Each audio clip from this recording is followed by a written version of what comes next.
కూడా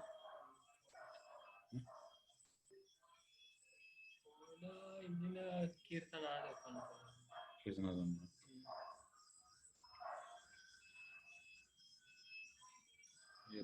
ನಿಜ ಹೋಗುತ್ತಾವೆ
हरे कृष्णा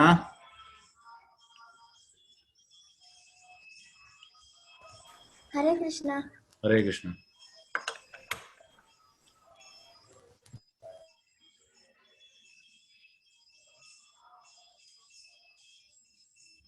हरे कृष्णा हरे कृष्णा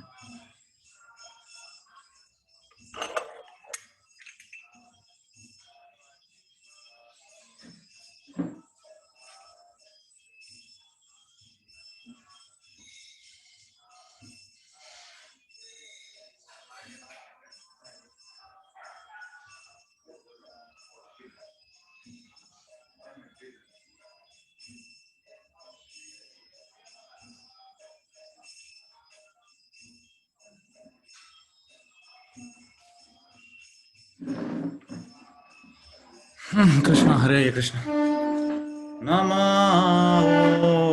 विष्णुपादाय कृष्णप्रेष्ठाय भूतले श्रीमते भक्तिवेदान्त स्वामी इति नामिनि नमस्ते सरस्वती देवे गौरवाणी प्रचारिणी निर्विशेष शून्यवादी पाश्चात्यादेशतारिणी जय श्री कृष्ण चैतन्य प्रभो नित्यानंद श्री अद्वैता गदाधर श्रीवासादि गौर भक्तवृंद हरे Krishna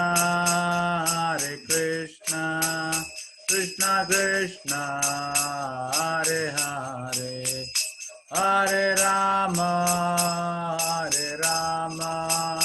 Ram Ram Hare Hare Hare Krishna Krishna Krishna Hare Hare Hare Ram Ram Ram Hare Hare Hare Krishna Krishna Krishna Hare Hare Hare Ram Ram Ram Hare Hare Hare Krishna, Krishna Krishna, Hare Hare, Hare Rama, Rama Rama, Hare Hare. Hare Krishna,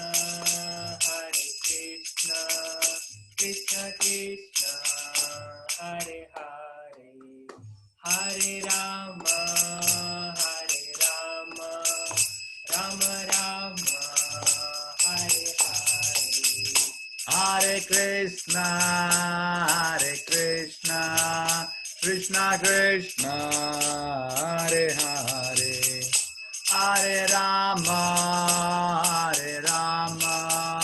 Rama Rama, Hare Hare. Hare Krishna, Krishna Krishna, Hare Hare, Hare Rama, Rama Rama, Hare Hare. Hare Krishna, Krishna Krishna, Hare Hare, Hare Rama,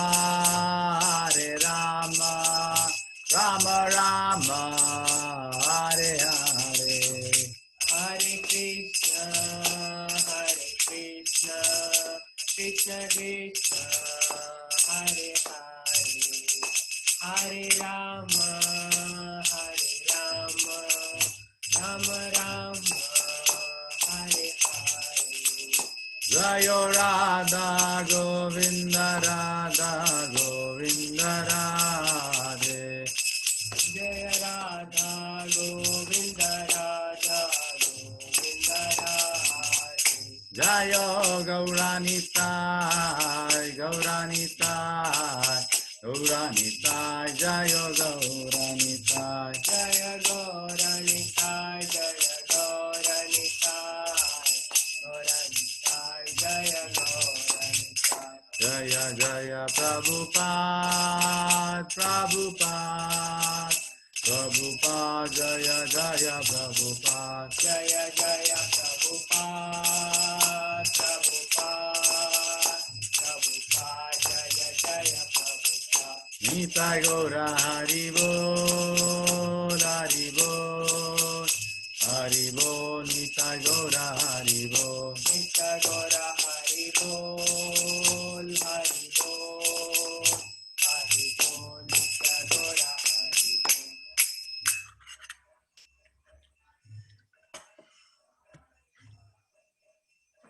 Jai Om Vishnupad Paramahansa Parivar Acharya Ashtodaya Sadhya Divine Grace Peace Bhakti and Swami Shri Prabhupada Ki Nama Om Vishnupadaye Krishna Vishtaya Putra Srimad Bhaktivedanta Swami Ti Nami Namaste Saraswati Devi Gauravani Prachari Nirvishmunavad Parshadani Namaste Saraswati Gauravani Nirvishmunavad Parshadani Jayo Shri Krishna Chaitanya Prabhu Nityananda Shri Advaita Gadadhar Shivasadi Gauravata Hare Krishna, Krishna Krishna, Hare Ram, Ram Ram, Hare Hare.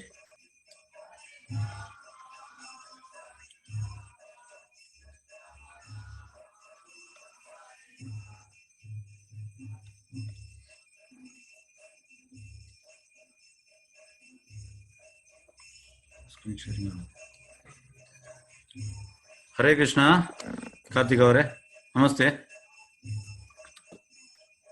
Hare Krishna,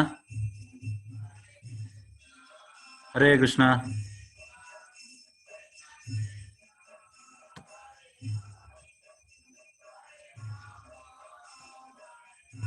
Hare Krishna.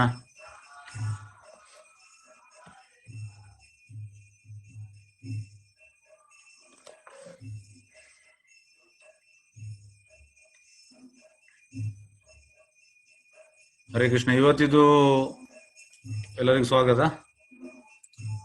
ಕ್ಷೇತ್ರಜ್ಞ ವಿಭಾಗ ಯೋಗ, ಪ್ರಕೃತಿ, ಪುರುಷ ಹಾಗೂ ಪ್ರಜ್ಞೆ.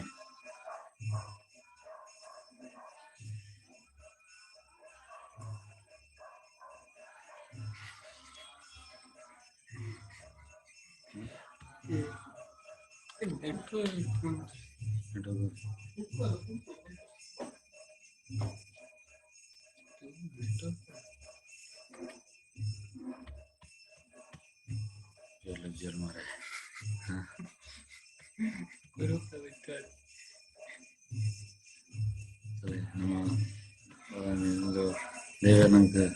സജിപാത് പറഞ്ഞത് രാവിലെ തേജനേജി ಅಂಚೆ ಜವಾತಿ ಅದಿದ್ದೆ ಮತ್ತೆ ಇದು ಗೋಳಿ ಚಿತ್ತ ಬರ್ತದೆ ಗೊತ್ತಾಗ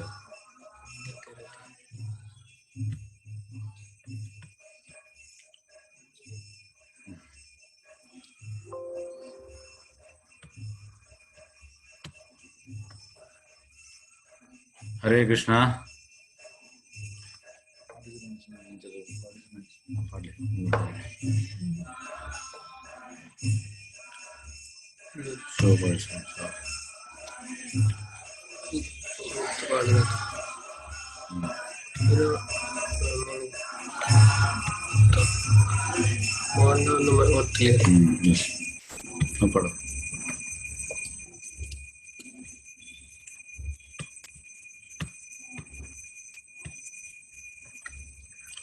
ಹರೇ ಕೃಷ್ಣ.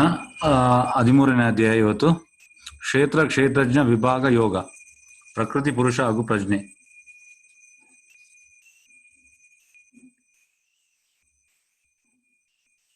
ಪ್ರಶ್ನೆ: ಭಕ್ತಿ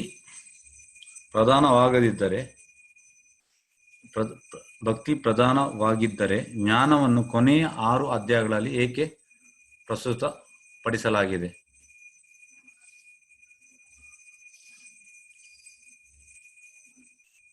ಕಾರ್ತಿಕ್ ಅವರೇ, ಹರೇ ಕೃಷ್ಣ. ಹರೇ ಕೃಷ್ಣ. ಹರೇ ಕೃಷ್ಣ. ಹರೇ ಕೃಷ್ಣ.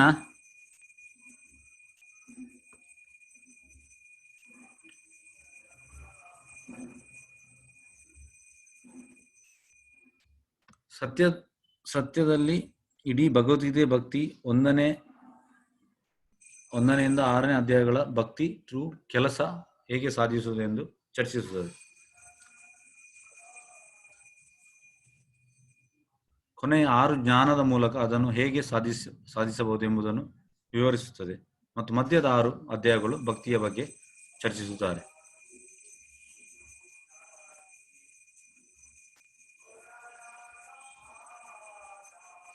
ಅಲ್ಲದೆ 12ನೇ ಅಧ್ಯಾಯದಲ್ಲಿ ಕೃಷ್ಣನನ್ನು ತನ್ನ ಭಕ್ತರನ್ನು ಜನನ ಮತ್ತು ಮರಣದಿಂದ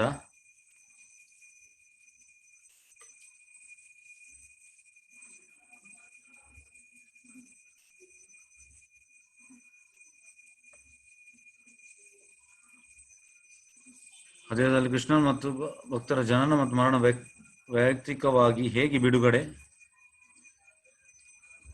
ಮಾಡುತ್ತೇನೆ ಎಂಬುದನ್ನು ವಿವರಿಸಿದ್ದಾನೆ.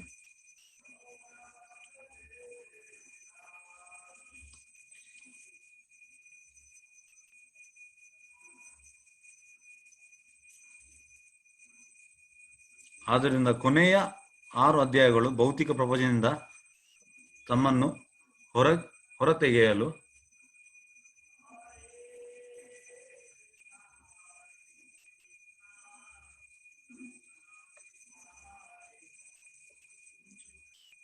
ಹೊರತೆಗೆಯಲು ಅಗತ್ಯವಾದ ತಾತ್ವಿಕ ಜ್ಞಾನವನ್ನು ಒದಗಿಸುತ್ತದೆ.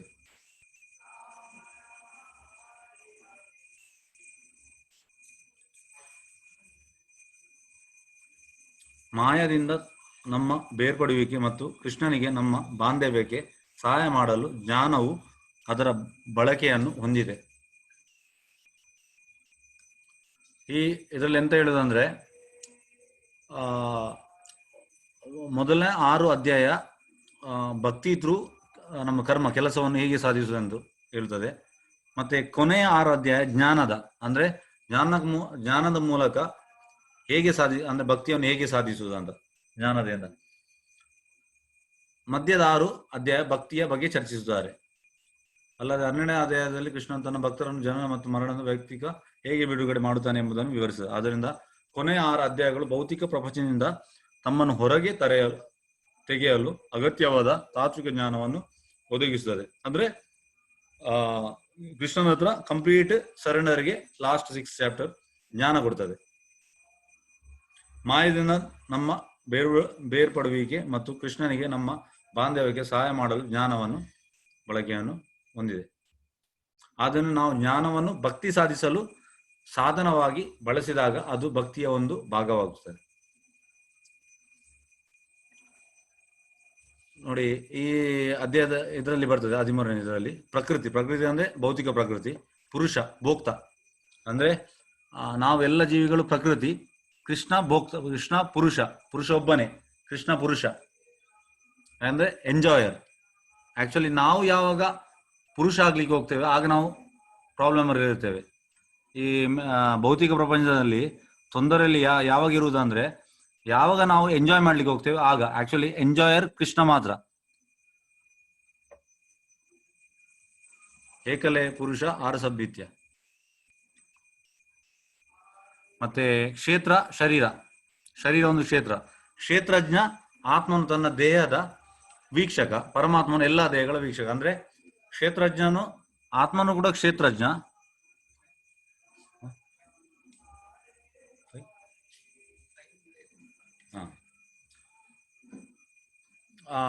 ಆತ್ಮನು ಕೂಡ ಕ್ಷೇತ್ರಜ್ಞ, ಹಾಗೆ ಪರಮಾತ್ಮನು ಎಲ್ಲಾ ದೇಹಗಳ ಕ್ಷೇತ್ರಜ್ಞ.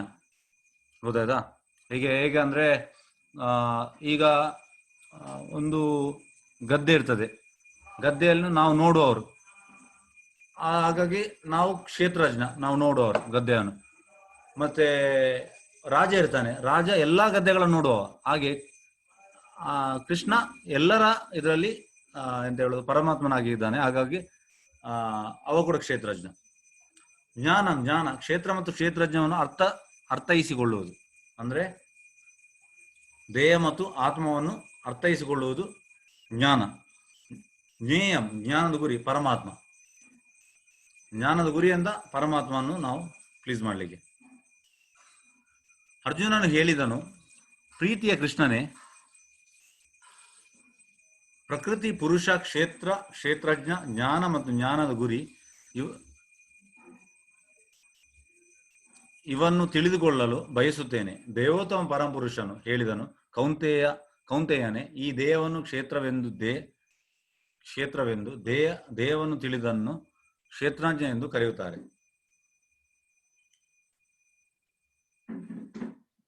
ದೇಹವನ್ನು ಕ್ಷೇತ್ರ ಎಂದು ಕರೆಯುತ್ತಾರೆ, ದೇಹವನ್ನು ತಿಳಿದವನು ಕ್ಷೇತ್ರಜ್ಞ ಎಂದು ಕರೆಯುತ್ತಾರೆ. ಈ ಕೃಷ್ಣೆ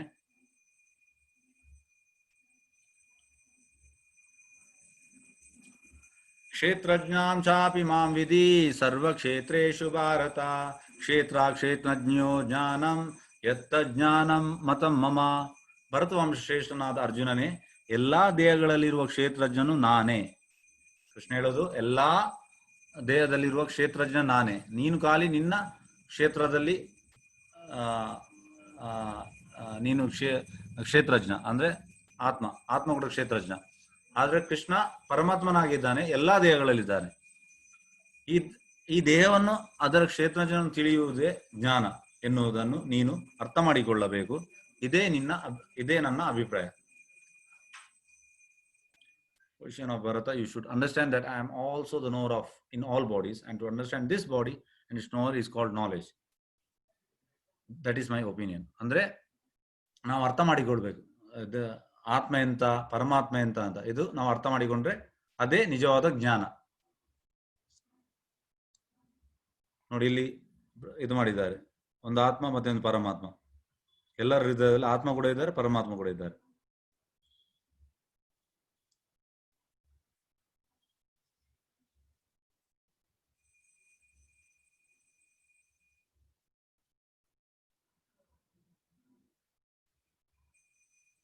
ನೋಡಿ, ಇದು ಎಕ್ಸಾಂಪಲ್.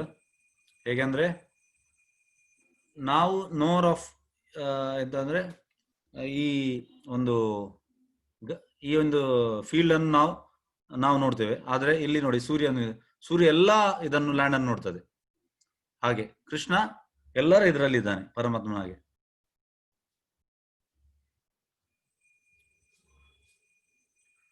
ಕ್ಷೇತ್ರ ಮತ್ತು ಕ್ಷೇತ್ರಜ್ಞ ಜ್ಞಾನವನ್ನು ಅನೇಕ ಋಷಿಗಳು ಬೇರೆ ಬೇರೆ ವೈದಿಕ ಬರಹಗಳಲ್ಲಿ ವರ್ಣಿಸಿದ್ದಾರೆ. ವಿಶೇಷವಾಗಿ ವೇದಾಂತ ಸೂತ್ರದಲ್ಲಿ ಕಾರ್ಯಕಾರಣ ತರ್ಕದೊಂದಿಗೆ ಅದನ್ನು ನಿರೂಪಿಸಿದೆ.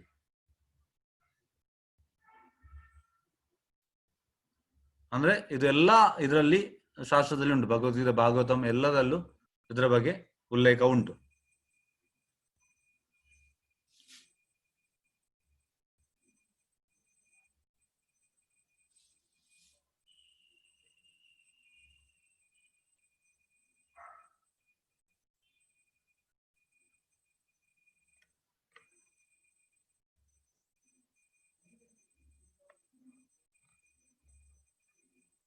ಹರೇ ಕೃಷ್ಣ. ಇದು ಯಾರಿಗಾದ್ರು ಗೊತ್ತುಂಟಾ? ಹರೇ ಕೃಷ್ಣ, ಅನ್ಮ್ಯೂಟ್ ಮಾಡಿ.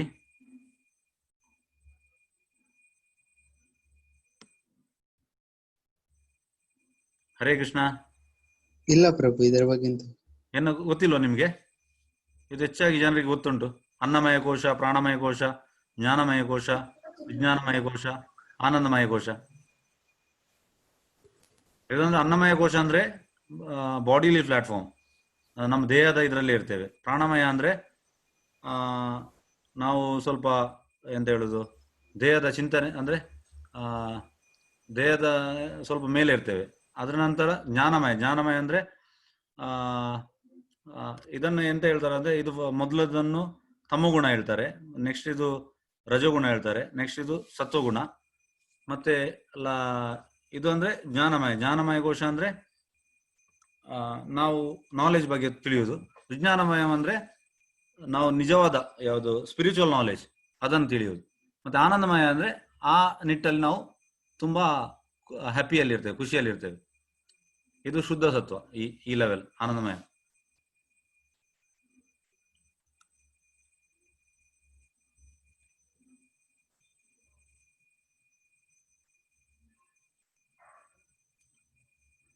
ಪಂಚಮಹಾಭೂತಗಳು ಅಹಂಕಾರ, ಬುದ್ಧಿ, ಅವ್ಯಕ್ತವಾದದ್ದು, 10 ಇಂದ್ರಿಯಗಳು ಮತ್ತು ಮನಸ್ಸು, 5 ಇಂದ್ರಿಯ ವಿಷಯಗಳು, ಬಯಕೆ, ದ್ವೇಷ, ಸುಖ, ದುಃಖ ಮತ್ತು ಚೇತನ, ಧೃತಿ, ಸಂಕ್ಷೇಪವಾಗಿ ಇವನ್ನು ಕ್ಷೇತ್ರ ಮತ್ತು ಅದರ ಪರಸ್ಪರ ಪ್ರಕೃತಿಗಳು ಎಂದು ಪರಿಗಣಿಸುತ್ತಾರೆ. ಹರೇ ಕೃಷ್ಣ. ಗುರು ಬಂದಿದ್ದಾರಾ? ಹರೇ ಕೃಷ್ಣ. ಹರೇ ಕೃಷ್ಣ. ಹರೇ ಕೃಷ್ಣ.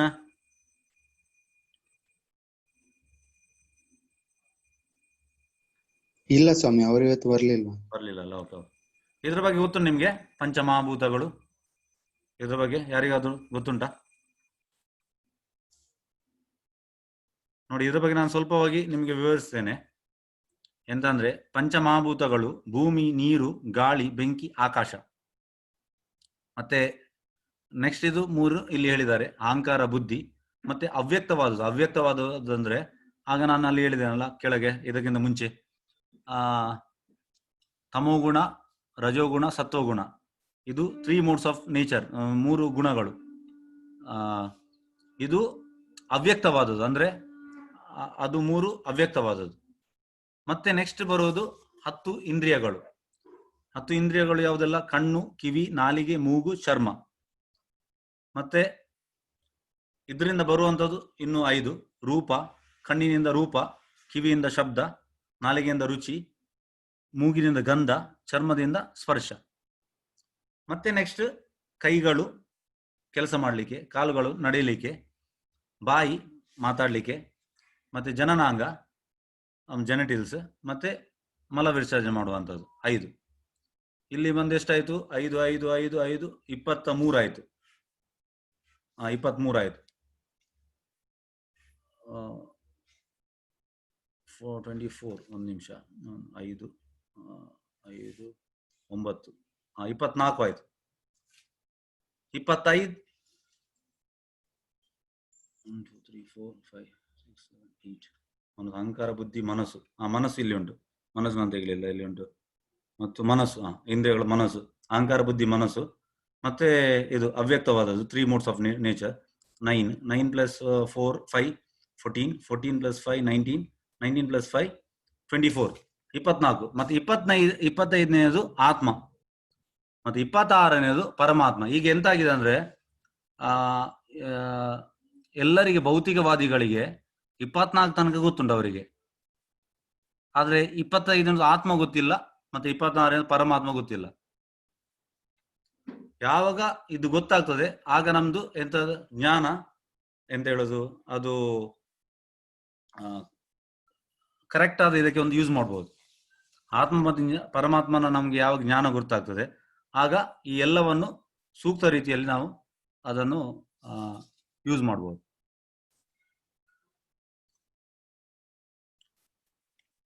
ಇದು ಗುಣಗಳು, 20 ಗುಣಗಳು. ಅಮಾನಿತ್ವಂ ಅದಾಮಿತ್ವಂ ಅಹಿಂಸಾ ಕ್ಷಾಂತಿರ್ ಆರ್ಜವಂ ಆಚರ್ಯ ಉಪಸನಂ ಶೌಚಂ ಸ್ಥೈರ್ಯಂ ಆತ್ಮ ವಿನಿಗ್ರಹ ಇಂದ್ರಿಯಾರ್ಥೇಷು ವೈರಾಗ್ಯಂ ಅಹಂಕಾರ ಏವ ಚ ಜನ್ಮ ಮೃತ್ಯು ಜರಾ ವ್ಯಾಧಿ ದುಃಖ ದೋಷಾನುದರ್ಶನಂ ಆಸಕ್ತಿರ್ ಅನಭಿಶ್ವಾಂಗ ಪುತ್ರಧಾರಾ ಗೃಹಾದಿಷು ನಿತ್ಯಂ ಚ ಸಮಾಚಿತ್ತತ್ವಂ ಇಷ್ಟಾನಿಷ್ಟೋನುಪಟಿಷು ಮಯಿ ಚ ಅನನ್ಯ ಯೋಗೇನ ಭಕ್ತಿರ್ ಅವ್ಯಾಭಿಚಾರಿಣಿ ವಿವಿಕ್ತ ದೇಶ ಸೇವಿತಂ ಅರಾತಿ ಜ್ಞಾನ ಸಂಸದಿ ಆಧ್ಯಾತ್ಮ ಜ್ಞಾನ ನಿತ್ಯತ್ವಂ ತತ್ವಜ್ಞಾನಾರ್ಥ ದರ್ಶನಂ ಏತ ಜ್ಞಾನಂ ಇತಿ ಪ್ರೋಕ್ತಂ ಅಜ್ಞಾನಂ ಯದ್ ಅಥೋ ಅನ್ಯತಾ. ಇದಂದ್ರೆ ನಮ್ರತೆ, ಜಂಬವಿಲ್ಲದಿರುವುದು, ಅಹಿಂಸೆ, ತಾಳ್ಮೆ, ಸರಳತೆ, ನಿಜವಾದ ಗುರುವಿನ ಬಳಿಗೆ ಹೋಗುವುದು, ಶೌಚ್ಯ, ಸ್ಥೈರ್ಯ, ಆತ್ಮ ಸಂಶಯ, ಇಂದ್ರಿಯ ತೃಪ್ತಿ ವಸ್ತುಗಳಲ್ಲಿ ವೈರಾಗ್ಯ, ಅಹಂಕಾರವಿಲ್ಲದಿರುವುದು, ಜನ್ಮ, ಸಾವು, ಮುಪ್ಪು ಮತ್ತು ರೋಗಗಳ ಕೆಡುಕುಗಳನ್ನು ಗ್ರಹಿಸುವುದು, ಅನಾಸಕ್ತಿ, ಮಕ್ಕಳು, ಹೆಂಡತಿ, ಮನೆ ಮತ್ತಿತರ ವಿಷಯಗಳಲ್ಲಿ ಸಿಕ್ಕಿಕೊಳ್ಳದೆ ಮುಕ್ತವಾಗಿರುವುದು, ಇಷ್ಟಾನಿಷ್ಟಗಳ ಮಧ್ಯೆ ಸಮಚಿತ್ತತೆ, ನನ್ನಲ್ಲಿ ನಿರತವಾದ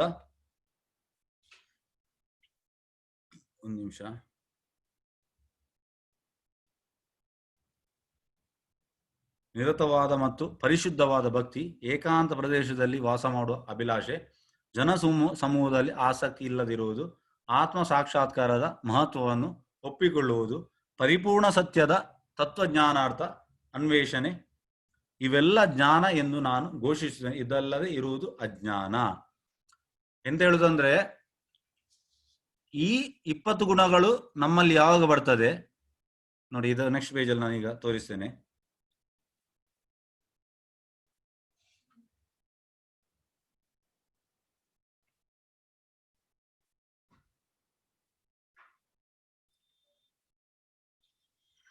ನೋಡಿ, ಫಸ್ಟ್ ಇದು ಅಮಾನ್ವಿತ, humility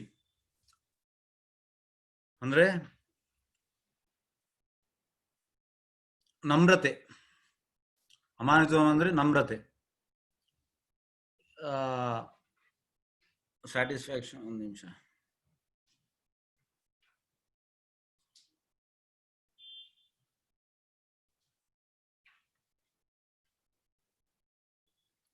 not being anxious to have satisfaction of being honoured. ಅಂದ್ರೆ ಹ್ಯೂಮಿಲಿಟಿ ಅಂದ್ರೆ ಅವನಿಗೆ ಯಾವುದೇ ಒಂದು ಮರ್ಯಾದೆ ಬೇಡ. ಅಂದ್ರೆ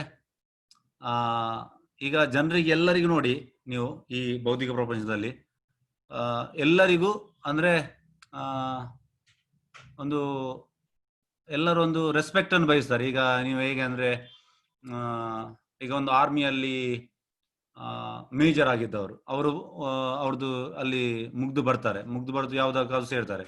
ಅಲ್ಲಿ ಆರ್ಮಿಯಲ್ಲಿ ಹೇಗಿರ್ತದೆ ಅಂದ್ರೆ, ಅವರಿಗೆ ಲೈನ್ ಅಲ್ಲಿ ಹೋಗುವಾಗ, ಈಗ ಮೇಜರ್ ಅಂದ್ರೆ ದೊಡ್ಡ ಪೋಸ್ಟ್, ಅದು ಅವರಿಗೆ ಸೆಲ್ಯೂಟು ಅಲ್ಲಿ ಅಲ್ಲಿ ಅಲ್ಲಿ ಅಲ್ಲಿ ಎಲ್ಲರೂ ಸೆಲ್ಯೂಟ್ ಸರ್ ಅಂದ್ರೆ ಸೆಲ್ಯೂಟ್ ಮಾಡ್ತಾ ಇರ್ತದೆ. ಹಾಗೆ ಅದು ಅವರಿಗೆ ಮರ್ಯಾದೆ ತೆಗೊಂಡು ಅದು ಅವರು ಒಂದು ಎಂತ ಆಗ್ತದೆ ಅಂದ್ರೆ, ಅವರಿಗೆ ಅದೊಂದು ಎಡಿಕ್ಷನ್ ತರ ಆಗ್ತದೆ. ಅಂದ್ರೆ ಯಾರಾದ್ರೂ ಇದು ಮಾಡದಿದ್ರೆ ಅವರಿಗೆ ಕೋಪ ಬರ್ತದೆ. ಅಂದ್ರೆ ಯಾರಾದ್ರೂ ಅವ್ರನ್ನ ನೋಡಿ ಸೆಲ್ಯೂಟ್ ಮಾಡದಿದ್ರೆ.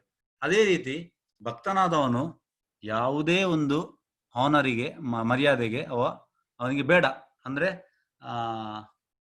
ಅದಕ್ಕೆ ಎಂತ ಅಂದ್ರೆ, ತೃಣಾದಪಿ ಸುನೀಚನ ತರೋರಪಿ ಶೈಷುನ ಅಮಾನಿನ ಮಾನದೇನ ಕೀರ್ತನೀಯ ಸದಾರಿ. ತೃಣಾದಪಿ ಸುನೀಚನ ಅಂದ್ರೆ ಹುಲ್ಲುಗಿಂತವ ಎಷ್ಟಂದ್ರೆ ನಮ್ರತೆಯಲ್ಲಿ ಇರ್ತಾನೆ. ಮತ್ತೆ ಅವನಿಗೆ ಯಾವುದೇ ಮಾನ ಬೇಡ. ಯಾವಾಗಲೂ ಇನ್ನೊಬ್ಬರಿಗೆ ಮರ್ಯಾದೆ ಕೊಡ್ತಾ ಇರ್ತಾನೆ. ಅಂದ್ರೆ ಆ ನಿಟ್ಟಲ್ಲಿ ಇರ್ತಾನೆ ಭಕ್ತನಾದವನು. ಇದು ಮೊದಲ ಕ್ವಾಲಿಟಿ. ಮತ್ತೆ ಪ್ರೈಡ್ಲೆಸ್ನೆಸ್, ಅದಾಂಬಿತ್ವಂ. ಮತ್ತೆ ನಾನ್ ವೈಲೆನ್ಸ್ ಅಂದ್ರೆ, ಆಕ್ಚುಲಿ ನಾನ್ ವೈಲೆನ್ಸ್ ಅಂದ್ರೆ ಪ್ರಭುಪಾದ ಹೇಳ್ತಾರೆ, ನಮ್ದು ಇಸ್ಕಾನ್ ಸಂಸ್ಥಾಪಕ ಆಚಾರ್ಯರು, ಆಕ್ಚುಲಿ ಎಲ್ಲರಿಗೂ ನಮ್ಮ ಬ್ಲಡ್ ಅಲ್ಲೇ ದೇವರ ಈಗ ಇಂಡಿಯಾದಲ್ಲಂತೂ ಭಾರತದಲ್ಲಿ ನಮ್ಮ ಬ್ಲಡ್ ಅಲ್ಲೇ ಉಂಟಂತೆ ನಮ್ಗೆ ಎಂತ ಹೇಳೋದು ದೇವರ ಮೇಲೆ ಭಕ್ತಿ. ಆದ್ರೆ ಪ್ರಭುಪಾದ ಹೇಳ್ತಾರೆ ಸೋ ಕಾಲ್ಡ್ ಲೀಡರ್ಸ್ ಎಂತ ಹೇಳೋದು ಪೊಲಿಟಿಷಿಯನ್ಸ್ ಅವರು ಎಂತ ಮಾಡಿದ್ದಾರೆ ಅಂದ್ರೆ ನಮ್ಮನ್ನು ಆ ದೇವರಿಂದ ಬೇರೆ ಮಾಡಿದ್ದಾರೆ. ಗೊತ್ತಾಯ್ತಾ? ಅಂದ್ರೆ ಆಕ್ಚುಲಿ ಅದು ಇದಂತೆ ನಾನ್ ವೈಲೆನ್ಸ್, ಅದು ಅಹಿಂಸೆ ಅಂತ ಪ್ರಭುಪಾದ ಹೇಳುದು. ಆಕ್ಚುಲಿ ಎಲ್ಲರಿಗೂ ದೇವರ ಮೇಲೆ ಭಕ್ತಿ ಉಂಟು. ಆದ್ರೆ ಈಗ ಎಂತ ಮಾಡಿದ್ದಾರೆ ಅಂದ್ರೆ ಇದು ಸೋ ಕಾಲ್ಡ್ ಎಜುಕೇಶನ್ ಸಿಸ್ಟಮ್ ಎಲ್ಲ ನಮ್ಮನ್ನು ಎಜುಕೇಶನ್ನೇ ತಪ್ಪು ದಾರಿಗೆ ಕೊಂಡೋಗ್ತಾ ಉಂಟು. ಅಂದ್ರೆ ನೋಡಿ, ಇದೆಲ್ಲ ನಮ್ಮ ಸ್ಕೂಲ್ ಕಾಲೇಜಲ್ಲಿ ನಮ್ಗೆ ಒಂದು ವೇಳೆ ಇದು ಎಜುಕೇಶನ್ ಸಿಕ್ಕಿದ್ರೆ ನಾವು ಹೇಗೆ ಆಗ್ತೇವೆ, ನಮ್ದು ಶೇಪ್ ನಾವೊಂದು ಎಂತ ಹೇಳುದು ಉತ್ತಮ ಪ್ರಜೆ ಆಗ್ತೇವೆ. ಗೊತ್ತಾಯ್ತಾ? ಹಾಗೆ ಇದೆಲ್ಲ ಕ್ವಾಲಿಟೀಸ್ ಅಂದ್ರೆ ಶಾಂತಿ, ಟಾಲರೆನ್ಸ್, ಸಿಂಪ್ಲಿಸಿಟಿ, ಡಿಸೈಡ್ ಫುಡ್, ಮತ್ತೆ ಆಕ್ಸೆಪ್ಟಿಂಗ್ ಸ್ಪಿರಿಚುವಲ್ ಮಾಸ್ಟರ್.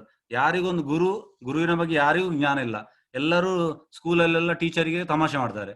ಅಂದ್ರೆ ಆತರ ಅಂದ್ರೆ ಇದೆಲ್ಲ ನಮ್ಗೆ ಜ್ಞಾನ ಸಣ್ಣದಿನಲ್ಲಿ ಸಿಕ್ಕಿದರೆ ನಾವು ಒಂದು ಒಳ್ಳೆ ಶೇಪ್ ಆಗ್ತೇವೆ. ಮತ್ತೆ ಕ್ಲೀನಿನೆಸ್, ಶೌಚಂ, ಬಾತಿಂಗ್ ಎಕ್ಸ್ಟರ್ನಲ್, ಮತ್ತೆ ಒಳಗೆ ಕೂಡ ಇಂಟರ್ನಲ್ ಅಂದ್ರೆ ನಾವೀಗ ಸ್ನಾನ ಮಾಡ್ತೇವೆ, ಬೆಳಿಗ್ಗೆ ಮತ್ತು ಸಂಜೆ ಸ್ನಾನ ಮಾಡ್ತೇವೆ. ಅದೇ ರೀತಿ ನಾವು ಜಪ ಮಾಡಿದರೆ ಕೂಡಲೇ ಅದು ಎಂತ ಆಗ್ತದೆ ಅಂದ್ರೆ ಭಗವದ್ಗೀತೆ ಓದಿ ಜಪ ಮಾಡಿ ಭಜನೆ ಮಾಡಿದರೆ ಅದು ನಮ್ಮ ಇಂಟರ್ನಲ್ ಕ್ಲೀನಿಂಗ್. ಈಗ ಚಾಂಟಿಂಗ್ ಮಾಡಿದ್ರೆ ನಮ್ಗೆ ಇಂಟರ್ನಲ್ ಕ್ಲೀನ್ ಆಗ್ತದೆ. ಅದೇ ರೀತಿ ಸ್ಟಡಿನೆಸ್ ಅಂದ್ರೆ ಒಂದು determent to make progress in spiritual life. ಅಂದ್ರೆ ಅವನಿಗೆ ಒಂದು ಆಧ್ಯಾತ್ಮಿಕದಲ್ಲಿ ಪ್ರೋಗ್ರೆಸ್, ಯಶಸ್ಸು ಸಿಗ್ಬೇಕಂತ ಇರ್ತದೆ. ಸೆಲ್ಫ್ ಕಂಟ್ರೋಲ್, ಅವನಿಗೆ ಅವೊಂದು ಸೆಲ್ಫ್ ಕಂಟ್ರೋಲ್ ಇರ್ತಾನೆ, ಅವೊಂದು ಎಲ್ಲ ಇಂದ್ರಿಯಗಳು ಕಂಟ್ರೋಲ್ ಇರ್ತದೆ. ಸೆಲ್ಫ್ ಕಂಟ್ರೋಲ್ ಇಂದ್ರಿಯಗಳು. ಮತ್ತೆ ರಿನನ್ಸಿಯೇಷನ್ ಆಫ್ ಸೆನ್ಸ್ ಆಬ್ಜೆಕ್ಟ್ಸ್, ಇಂದ್ರಿಯ ಅರ್ಥ ಏನು ವೈರಾಗ್ಯಂ, not clear demanded gratified only to keep body. ಅಂದ್ರೆ ಸಿಕ್ಕಿದೆಲ್ಲ ಬೇಡ ಅವನಿಗೆ. ಅಂದ್ರೆ ಈಗ ಭೌತಿಕ ಇದರಲ್ಲಿ ಅಂತಂದ್ರೆ ಅವರಿಗೆ ಸಿಕ್ಕಿದೆಲ್ಲ ಬೇಕು. ಅಂದ್ರೆ ರಿನನ್ಸಿಯೇಷನ್ ಅಂದ್ರೆ ಎಷ್ಟು ಬೇಕು, ದೇಹಕ್ಕೆ ಎಷ್ಟು ಬೇಕು ಅಷ್ಟೇ ತಿನ್ನೋದು, ಮತ್ತೆ ಇದ್ದದನ್ನೆಲ್ಲ ತಿನ್ನುವುದಲ್ಲ ಅದು. ಮತ್ತೆ ಆಬ್ಸೆನ್ಸ್ ಆಫ್ ಫಾಲ್ಸ್ ಈಗೋ, ಅವನಿಗೆ ಅಹಂಕಾರ ಇಲ್ಲ. ಅಂದ್ರೆ ಕೃಷ್ಣ ನಾನು ಕೃಷ್ಣನ ಸೇವಕ ಅಂತ ಅವ ಎಣಿಸ್ತಾನೆ. ಮತ್ತೆ ಪರ್ಸೆಪ್ಷನ್ಸ್ ಆಫ್ ಈವಿಲ್, ಜನ್ಮ ಮೃತ್ಯು ಜರ ವ್ಯಾಧಿ ದುಃಖ ದೋಷ. ಅಂದ್ರೆ ಜನ್ಮ ಮೃತ್ಯು ಜರ ಈಗ ಎಂತ ಅಂದ್ರೆ ಜನರು ಎಲ್ಲ ಎಂತ ಎಣಿಸ್ತಾ ಇದ್ದಾರೆ ಅಂದ್ರೆ ಭೌತಿಕ ಪ್ರಪಂಚದಲ್ಲಿ ನಾವು ಒಳ್ಳೇದೊಂದು ಹಾಸ್ಪಿಟಲ್ ಮಾಡುವ, ಮತ್ತೆ ನಾವು ಎಂತ ಹೇಳ್ತೇವೆ ಸುಖವಾಗಿರ್ತೇವೆ ಎಂತಾದ್ರು, ಮತ್ತೆ ಒಳ್ಳೆ ಹಣ ಮಾಡುವ, ಮತ್ತೆ ನಾವು ಹಣದಿಂದ ನಮ್ಮ ಒಳ್ಳೆ ಹಾಸ್ಪಿಟಲ್ಗೆ ಹೋಗುವ, ಆಗ ನಮ್ದು ಇದೆ. ಅವ್ರು ಎಂತ ಅಂದ್ರೆ ಈ ದೇಹವನ್ನು ಹೇಗೆ ಒಳ್ಳೇದಿಡುದು ಅದೇ ಇದಲ್ಲಿದ್ದಾರೆ. ಆದ್ರೆ ಕೃಷ್ಣ ಹೇಳುದು ಹುಟ್ಟಿದವ ಸಾಯಲೇಬೇಕು, ಜನ್ಮ ಮೃತ್ಯು ಜರ ವ್ಯಾಧಿ. ಮತ್ತೆ ವ್ಯಾಧಿ ಅಂದ್ರೆ ಡಿಸೀಸ್, ಜರ ಅಂದ್ರೆ ಓಲ್ಡ್ ಏಜ್. ಅಂದ್ರೆ ನಮ್ಗೆ ಓಲ್ಡ್ ಏಜ್ ಬರುವಾಗ ನಮ್ಗೆ ಡಿಸೀಸ್ ಬಂದೇ ಬರ್ತದೆ. ಆದ್ರೆ ಧೀರನಾದವನು ಇದನ್ನೆಲ್ಲ ಎಂತ ಮಾಡುದು ಅಂದ್ರೆ ಇದಕ್ಕೆಲ್ಲ ಅವ ಎಂತ ಹೇಳ್ತಾನೆ ಅಂದ್ರೆ ದೇವರ ಬಗ್ಗೆ, ಒಂದು ಆಧ್ಯಾತ್ಮಿಕದ ಬಗ್ಗೆ ಒಲವು ತೋರಿಸ್ತಾನೆ. ಮತ್ತೆ ಡಿಟ್ಯಾಚ್ಮೆಂಟ್, ತ್ಯಾಗ. ಕೃಷ್ಣನಿಗೋಸ್ಕರ ಯಾವುದನ್ನು ಕೂಡ ತ್ಯಾಗ ಮಾಡ್ಲಿಕ್ಕೆ ರೆಡಿ ಇರ್ತಾನೆ, ಡಿಟ್ಯಾಚ್ಮೆಂಟ್. ಮತ್ತೆ note entanglement with wife, children, family etcetera should be practice if you can do it with Krishna consciousness but renounce. ಅಂದ್ರೆ ಈಗ ಫ್ಯಾಮಿಲಿಯಲ್ಲಿ ಗಂಡ ಹೆಂಡತಿ ಮಕ್ಕಳು ಮಧ್ಯದಲ್ಲಿ ಕೃಷ್ಣ ಅಂದ್ರೆ ಸೆಂಟ್ರಲ್ ಕೃಷ್ಣ ಇದ್ರೆ ಅದು ವೈಕುಂಠ ಅಂತೆ ಅಂತ ಫ್ಯಾಮಿಲಿ.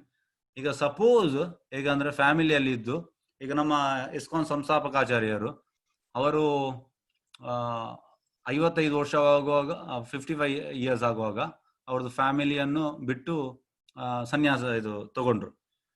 ಅದಂದ್ರೆ ಹೇಗೆ ಅಂದ್ರೆ ಅವ್ರದ್ದು ವೈಫ್ಗೆ ಎಂತ ಮಾಡುದಂದ್ರೆ ಅವರು ಬರ್ದ ಭಾಗವತಮನ್ನು ಮಾರಿ ಅವರು ಟೀ ಕಾಫಿ ತಂದದ್ದು. ಅಂದ್ರೆ ಅವರಿಗೆ ಸ್ವಲ್ಪ ಕೂಡ ಇಂಟ್ರೆಸ್ಟ್ ಇರ್ಲಿಲ್ಲ. ಆಗ ಅವರ ಮಕ್ಕಳೆಲ್ಲ ಒಂದು 25 ವರ್ಷ ಆಗಿದ್ರು, ದೊಡ್ಡವರಾಗಿದ್ರು. ಆಗ ಎಂತ ಹೇಳಂದ್ರೆ ಫ್ಯಾಮಿಲಿದು ಜವಾಬ್ದಾರಿ ಮಕ್ಕಳಿಗೆ ಕೊಟ್ಟು ಅವರು ಎಂತ ಹೇಳೋದು ಪೂರ್ತಿ ಕೃಷ್ಣ ಪ್ರಜ್ಞೆಯಲ್ಲಿ ತೊಡಗಿದರು. ಹಾಗೆ ಅಂದ್ರೆ ನಮ್ದು ಫ್ಯಾಮಿಲಿ ಇದ್ದು ಕೂಡ ಫ್ಯಾಮಿಲಿ ಅನುಕೂಲ, ನಮ್ಮ ಕೃಷ್ಣ ಪ್ರಜ್ಞೆಗೆ ಅನುಕೂಲವಾಗಬೇಕು ಇದರ ಅರ್ಥ. ಮತ್ತೆ ಇವನ್ ಮೈಂಡೆಡ್ನೆಸ್, ನಿತ್ಯ ಸಮಾಸಿತ್ವ. ನಿಮಿಷ.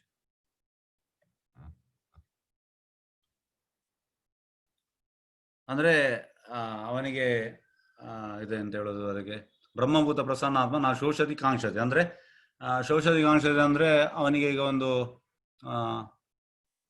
ಒಂದು ತುಂಬಾ ಹಣ ಸಿಕ್ತು, ಅವನಿಗೆ ಕೋಟಿಗಟ್ಟಲೆ ಹಣ ಸಿಕ್ತು, ಆಗ ಅವ ಕುಣಿದಾಡುದಿಲ್ಲ. ಮತ್ತೆ ಈಗ ಒಂದು ಹಣ ಇದ್ದದೆಲ್ಲ ಲಾಸ್ ಆಯ್ತು, ಪೂರ್ತಿ ಲಾಸ್ ಆಯ್ತು, ಆಗ ಅವ ಬೇಜಾರಲ್ಲಿ ಇರುವುದಿಲ್ಲ. ಅಂದ್ರೆ ಸಮಾತತ್ವ, ಎಲ್ಲವನ್ನು ಸೇಮ್ ಆಗಿ ನೋಡ್ತಾನೆ.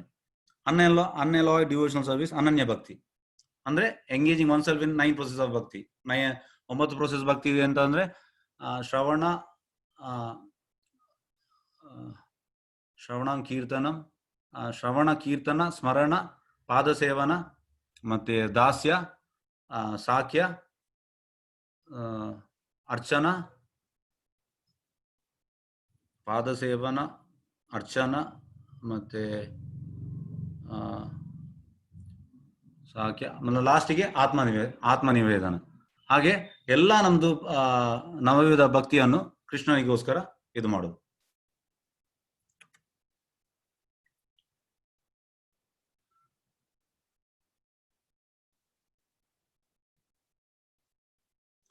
ಯಾವ ಜ್ಞಾನವನ್ನು ತಿಳಿದುಕೊಂಡು ನೀನು ಅಮೃತತ್ವವನ್ನು ಸವಿಯೋ ಆ ಜ್ಞೇಯವಾದುದನ್ನು ವಿವರಿಸುತ್ತೇನೆ.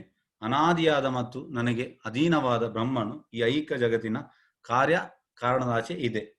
ಅಂದ್ರೆ ಇಲ್ಲಿ ಎಂತ ಹೇಳ್ತಿದ್ದಾನೆ ಅಂದ್ರೆ ಕೃಷ್ಣ ಬ್ರಹ್ಮನ್ ಅಂದ್ರೆ ಈಗ ಇದರಲ್ಲಿ ನಿಮ್ಗೆ ಲಾಸ್ಟ್ ಟೈಮ್ ನಾನು ಎಕ್ಸಾಂಪಲ್ ಹೇಳಿದ್ದೇನ, ಈಗ ಬ್ರಹ್ಮನ್, ಪರಮಾತ್ಮ ಮತ್ತೆ ಭಗವಾನ್ 3 ಸಾಕ್ಷಾತ್ಕಾರ ಉಂಟು. ಬ್ರಹ್ಮನ್ ಅಂದ್ರೆ ಈಗ ಬ್ರಹ್ಮನಿಗೆ ನೀವು ಹೇಗೆ ಎಕ್ಸಾಂಪಲ್ ಕೊಡುದಂದ್ರೆ, ಈಗ ಸೂರ್ಯನ ಕಿರಣ ಅದು ಬ್ರಹ್ಮನ್. ಮತ್ತೆ ನೀವು ಸ್ವಲ್ಪ ಮೇಲೆ ಹೋಗಿ ಸೂರ್ಯನ ಹತ್ರ ಹೋದ್ರೆ ಅಲ್ಲಿ ನಿಮ್ಗೆ ಒಂದು ಪ್ಲೇಟ್ ಸಿಗ್ತದೆ, ಸನ್ ಪ್ಲೇಟ್, ಅದು ಪರಮಾತ್ಮ. ಮತ್ತೆ ಇನ್ನೂ ಕೂಡ ನೀವು ಮುಂದೆ ಹೋದ್ರೆ ಅಲ್ಲಿ ವಿವಸ್ವಾನ್ ಸೂರ್ಯದೇವರಿದ್ದಾರೆ, ಹಾಗಾಗಿ ಅದು ಭಗವಾನ್. ಈಗ ಬ್ರಹ್ಮನ್ ಇಲ್ಲಿ ಎಂತ ಹೇಳುದು ಅಂದ್ರೆ ಕೃಷ್ಣ ಹೇಳುದು, I shall now explain the knowable knowing which you will taste the eternal Brahman, the spirit. Brahman starting, ಮತ್ತೆ ಪರಮಾತ್ಮ, ಮತ್ತೆ ಭಗವಾನ್ ಸಾಕ್ಷಾತ್ಕಾರ.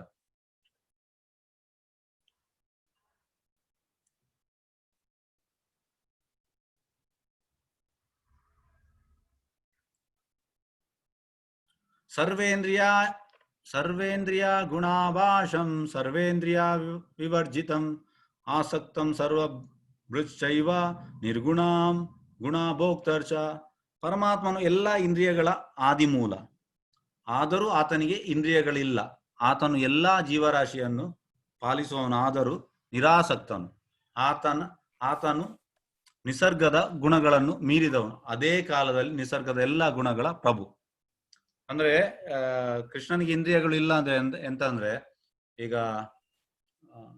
ಅದಕ್ಕೆ ಬ್ರಹ್ಮ ಸಂಹಿತದಲ್ಲಿ ಒಂದು ಪ್ರೇಯರ್ ಉಂಟು, ಪ್ರಾರ್ಥನೆ ಉಂಟು. ಪ್ರೇಯರ್ ಎಂತ ಅಂದ್ರೆ, ಅಂಗಾನಿಯಸ್ಯ ಸಕಲೇಂದ್ರಿಯ ವೃತ್ತಿಮಂತಿ ಪಶ್ಯಂತಿ ಪಾಂತಿ ಕಲಯಂ ಚಿರಂ ಜಗಂತಿ ಆನಂದ ಚಿನ್ಮಯ ಸದುಜ್ವಲಸ್ಯ ಗೋವಿಂದಮಾದಿ ಪುರುಷಂ ತಮಂ ಭಜಾಮಿ. ಅಂದ್ರೆ ಅಂಗಾನಿಯಸ್ಯ ಸಕಲೇಂದ್ರಿಯ ವೃತ್ತಿಮಂತಿ ಅಂದ್ರೆ, ಈಗ ನಾವು ಒಂದು ಪ್ರಸಾದ ಮಾಡ್ತೇವೆ, ಪ್ರಸಾದ ಮಾಡಿ ದೇವರಿಗೆ ನೈವೇದ್ಯವನ್ನು ಅರ್ಪಣೆ ಮಾಡ್ತೇವೆ.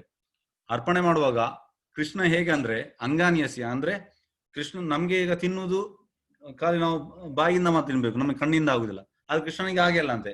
ಕೃಷ್ಣನಿಗೆ ಕೈಯಿಂದಲೂ ತಿನ್ಬಹುದು, ಕಣ್ಣಿಂದಲೂ ತಿನ್ಬಹುದು, ಯಾವುದೇ ಅಂಗದಿಂದ ತಿನ್ಬಹುದು. ಅಂದ್ರೆ ಕೃಷ್ಣ ನಮ್ಮ ಹಾಗೆ ಲಿಮಿಟ್ ಇಲ್ಲ ದೇವರಿಗೆ ಈಸ್ ಅನ್ಲಿಮಿಟೆಡ್. ಪರಮಾತ್ಮನ ಎಲ್ಲ ಇಂದ್ರಿಯಗಳ ಆದಿಮೂಲ, ಆದರೂ ಆತನಿಗೆ ಇಂದ್ರಿಯಗಳಿಲ್ಲ, ಗೊತ್ತಾಯ್ತಾ? ಆತನು ಎಲ್ಲ ಜೀವರಾಶಿ ಪಾಲಿಸಿದವನಾದರೂ ನಿರಾಸಕ್ತನು. ಆತನು ನಿಸರ್ಗದ ಗುಣಗಳನ್ನು ಮೀರಿದವನು, ಅದೇ ಕಾಲ ನಿಸರ್ಗದ ಎಲ್ಲ ಗುಣಗಳ ಪ್ರಭು.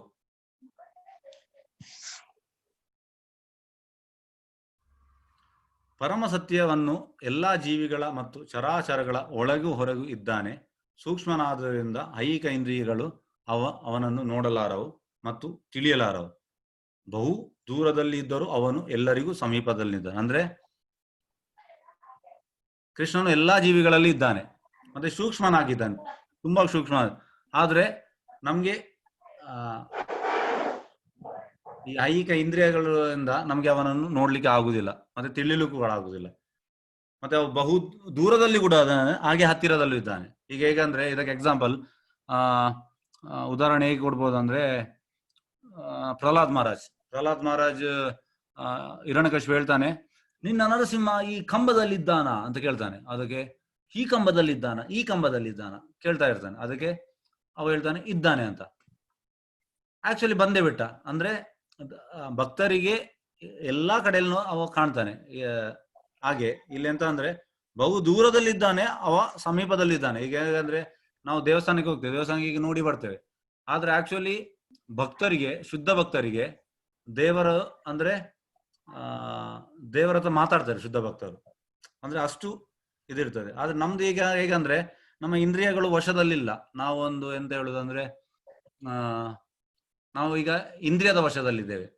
ಆಕ್ಚುಲಿ ಯಾವಾಗ ನಮ್ಮ ಇಂದ್ರಿಯ ನಮ್ಮ ವಶದಲ್ಲಿ ಬರ್ತದೆ, ಆಗ ನಾವು ಎಂತ ಡಿಟರ್ಮಿನ್ ಆಗಿ ಭಕ್ತಿಯನ್ನು ಪ್ರೊಸೆಸ್ ಮಾಡಬಹುದು.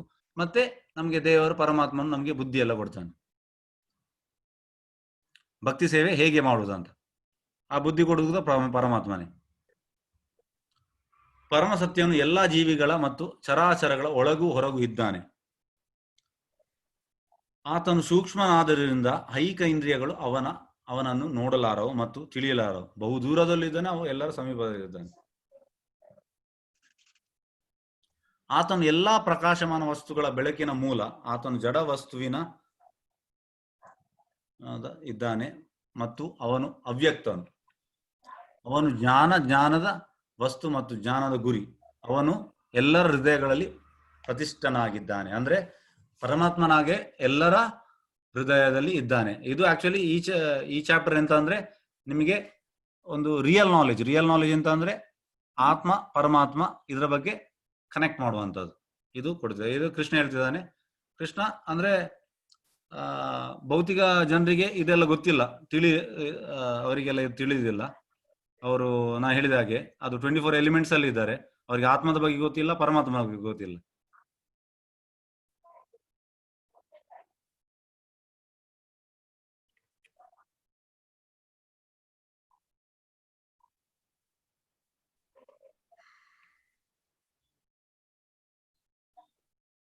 ಹೀಗೆ ನಾನು ಕ್ಷೇತ್ರ, ದೇಹ, ಜ್ಞಾನ ಮತ್ತು ಜ್ಞಾನಕ್ಕೆ ನಿಲುಕುವುದು ಎಂದರೆ ಧ್ಯೇಯ, ಇವನ್ನು ಸಂಗ್ರಹವಾಗಿ ಹೇಳಿದಾಯಿತು. ನನ್ನ ಭಕ್ತರು ಮಾತ್ರ ಇದನ್ನು ಪೂರ್ಣವಾಗಿ ಅರ್ಥ ಮಾಡಿಕೊಂಡು ನನ್ನ ಸ್ವಭಾವವನ್ನು ಪಡೆಯುತ್ತಾರೆ. ಅಂದ್ರೆ ಈ ಜ್ಞಾನವನ್ನು ಕ್ಷೇತ್ರ ಈ ಜ್ಞಾನವನ್ನು ಯಾರು ಅರಿಯುತ್ತಾರೆ? ನನ್ನ ಭಕ್ತರು. ಇಲ್ಲಿ ಕಡೆಗೆ ಕೃಷ್ಣ ಹೇಳಿದಾನೆ,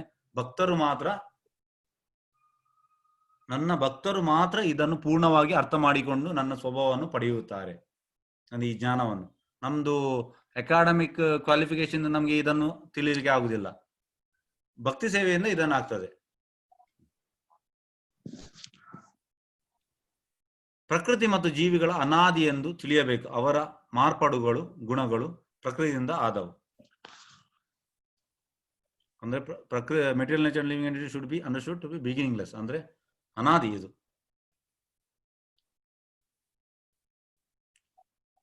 ಕಾರ್ಯಕಾರಣ ಕರ್ತೃತ್ವೇ ಹೇತು ಪ್ರಕೃತಿ ಉಚ್ಯತೆ. ಪುರುಷ ಸುಖ ದುಃಖಾನ ಭೋಕ್ತೃತ್ವೇ ಹೇತುರುಚ್ಯತೆ. ಎಲ್ಲಾ ಐಹಿಕ ಕಾರ್ಯಕಾರಣಗಳ ಕಾರಣವು ಪ್ರಕೃತಿ ಎಂದು ಹೇಳಲಾಗಿದೆ. ಈ ಪ್ರಪಂಚದಲ್ಲಿ ಹಲವು ಬಗೆಯ ಸುಖ ದುಃಖಗಳಿಗೆ ಜೀವಿಯು ಕಾರಣ. ಅಂದ್ರೆ ಪ್ರಕೃತಿ ಹೇಗೆ ಅಂದ್ರೆ ದೇವರ ಒಂದು ಆದೇಶದಿಂದ ನಡೀತಾ ಉಂಟು. ಈಗ ನೋಡಿ, ಈಗ ಕೊರೋನಾ ಬಂದಿದೆ. ಇದೆಂತಂದ್ರೆ ಪ್ರಕೃತಿಯಲ್ಲಿ ಇಂಬ್ಯಾಲೆನ್ಸ್ ಆಗುವಾಗ ಈಗೆಲ್ಲ ಆಗ್ತದೆ, ಗೊತ್ತಾಯ್ತಾ? ಅಂದ್ರೆ ಯಾವಾಗ ನಾವು ಪ್ರಕೃತಿಯನ್ನು ಮಿಸ್ಯೂಸ್ ಮಾಡ್ತೇವೆ ಆಗ ಇಂಥದೆಲ್ಲ ಬರ್ತದೆ. ಅದು ಸಹಜ. ಹಾಗೆ ಪ್ರಕೃತಿ ಯಾರ ಆಜ್ಞೆಯಲ್ಲಿ ನಡೆಯೋದು? ಅದು ಕೃಷ್ಣನ, ಪರಮಾತ್ಮನ ಆಜ್ಞೆಯಿಂದ ನಡೆಯೋದು. ಎಲ್ಲ ಐಹಿಕ ಕಾರ್ಯಗಳ ಕಾರಣ ಪ್ರಕೃತಿ ಎಂದು ಹೇಳ ಹಾಗೆ ಈ ಪ್ರಪಂಚದಲ್ಲಿ ಹಲವು ಬಗೆಯ ಸುಖ ಜೀವಿಯು ಕಾರಣ. ಪುರುಷ ಪ್ರಕೃತಿ ಅಸ್ತೋ ಹಿ ಭುಂಕ್ತೆ ಪ್ರಕೃತಿ ಜ್ಞಾನ ಗುಣಾನ್ ಕಾರಣಂ ಗುಣ ಸಂಗೋಸ್ಯ ಸದಾ ಅಸತ್ ಯೋನಿ ಜನ್ಮಶು. ಐಹಿಕ ಪ್ರಕೃತಿಯಲ್ಲಿ ಜೀವಾತ್ಮನು ಹೀಗೆ ತ್ರಿಗುಣಗಳನ್ನು ಅನುಭವಿಸುತ್ತಾ ಬದುಕಿನ ರೀತಿಗಳನ್ನು ಅನುಸರಿಸುತ್ತಾನೆ. ಇದಕ್ಕೆ ಐಹಿಕ ಪ್ರಕೃತಿಯೊಡನೆ ಅವನ ಸಹಯೋಗವೇ ಕಾರಣ. ಹೀಗೆ ಆತನು ವಿವಿಧ ಜೀವಿ ವರ್ಗಗಳಲ್ಲಿ ಒಳ್ಳೆಯದನ್ನು ಕೆಟ್ಟದನ್ನು ಅನುಭವಿಸ್ತಾನೆ. ಅಂದ್ರೆ ತ್ರಿಗುಣ ಅಂದ್ರೆ ನಮ್ದು ತ್ರಿಗುಣ ಎಂತ ಹೇಳೋದು, ತಮೋಗುಣ, ರಜೋಗುಣ ಮತ್ತೆ ಸತ್ವಗುಣ.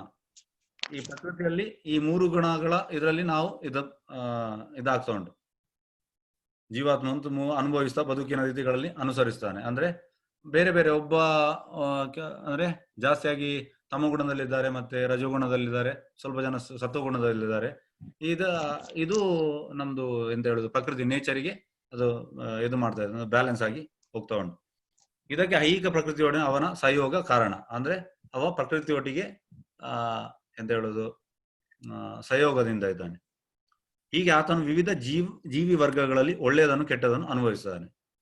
ಅಂದ್ರೆ ಕೆಲವರು ಒಳ್ಳೆಯದನ್ನು ಅನುಭವಿಸಿದ್ರೆ, ಕೆಲವರು ಕೆಟ್ಟದನ್ನು ಅನುಭವಿಸ್ತಾರೆ ಅವರ ಗುಣ ಪ್ರಕಾರ.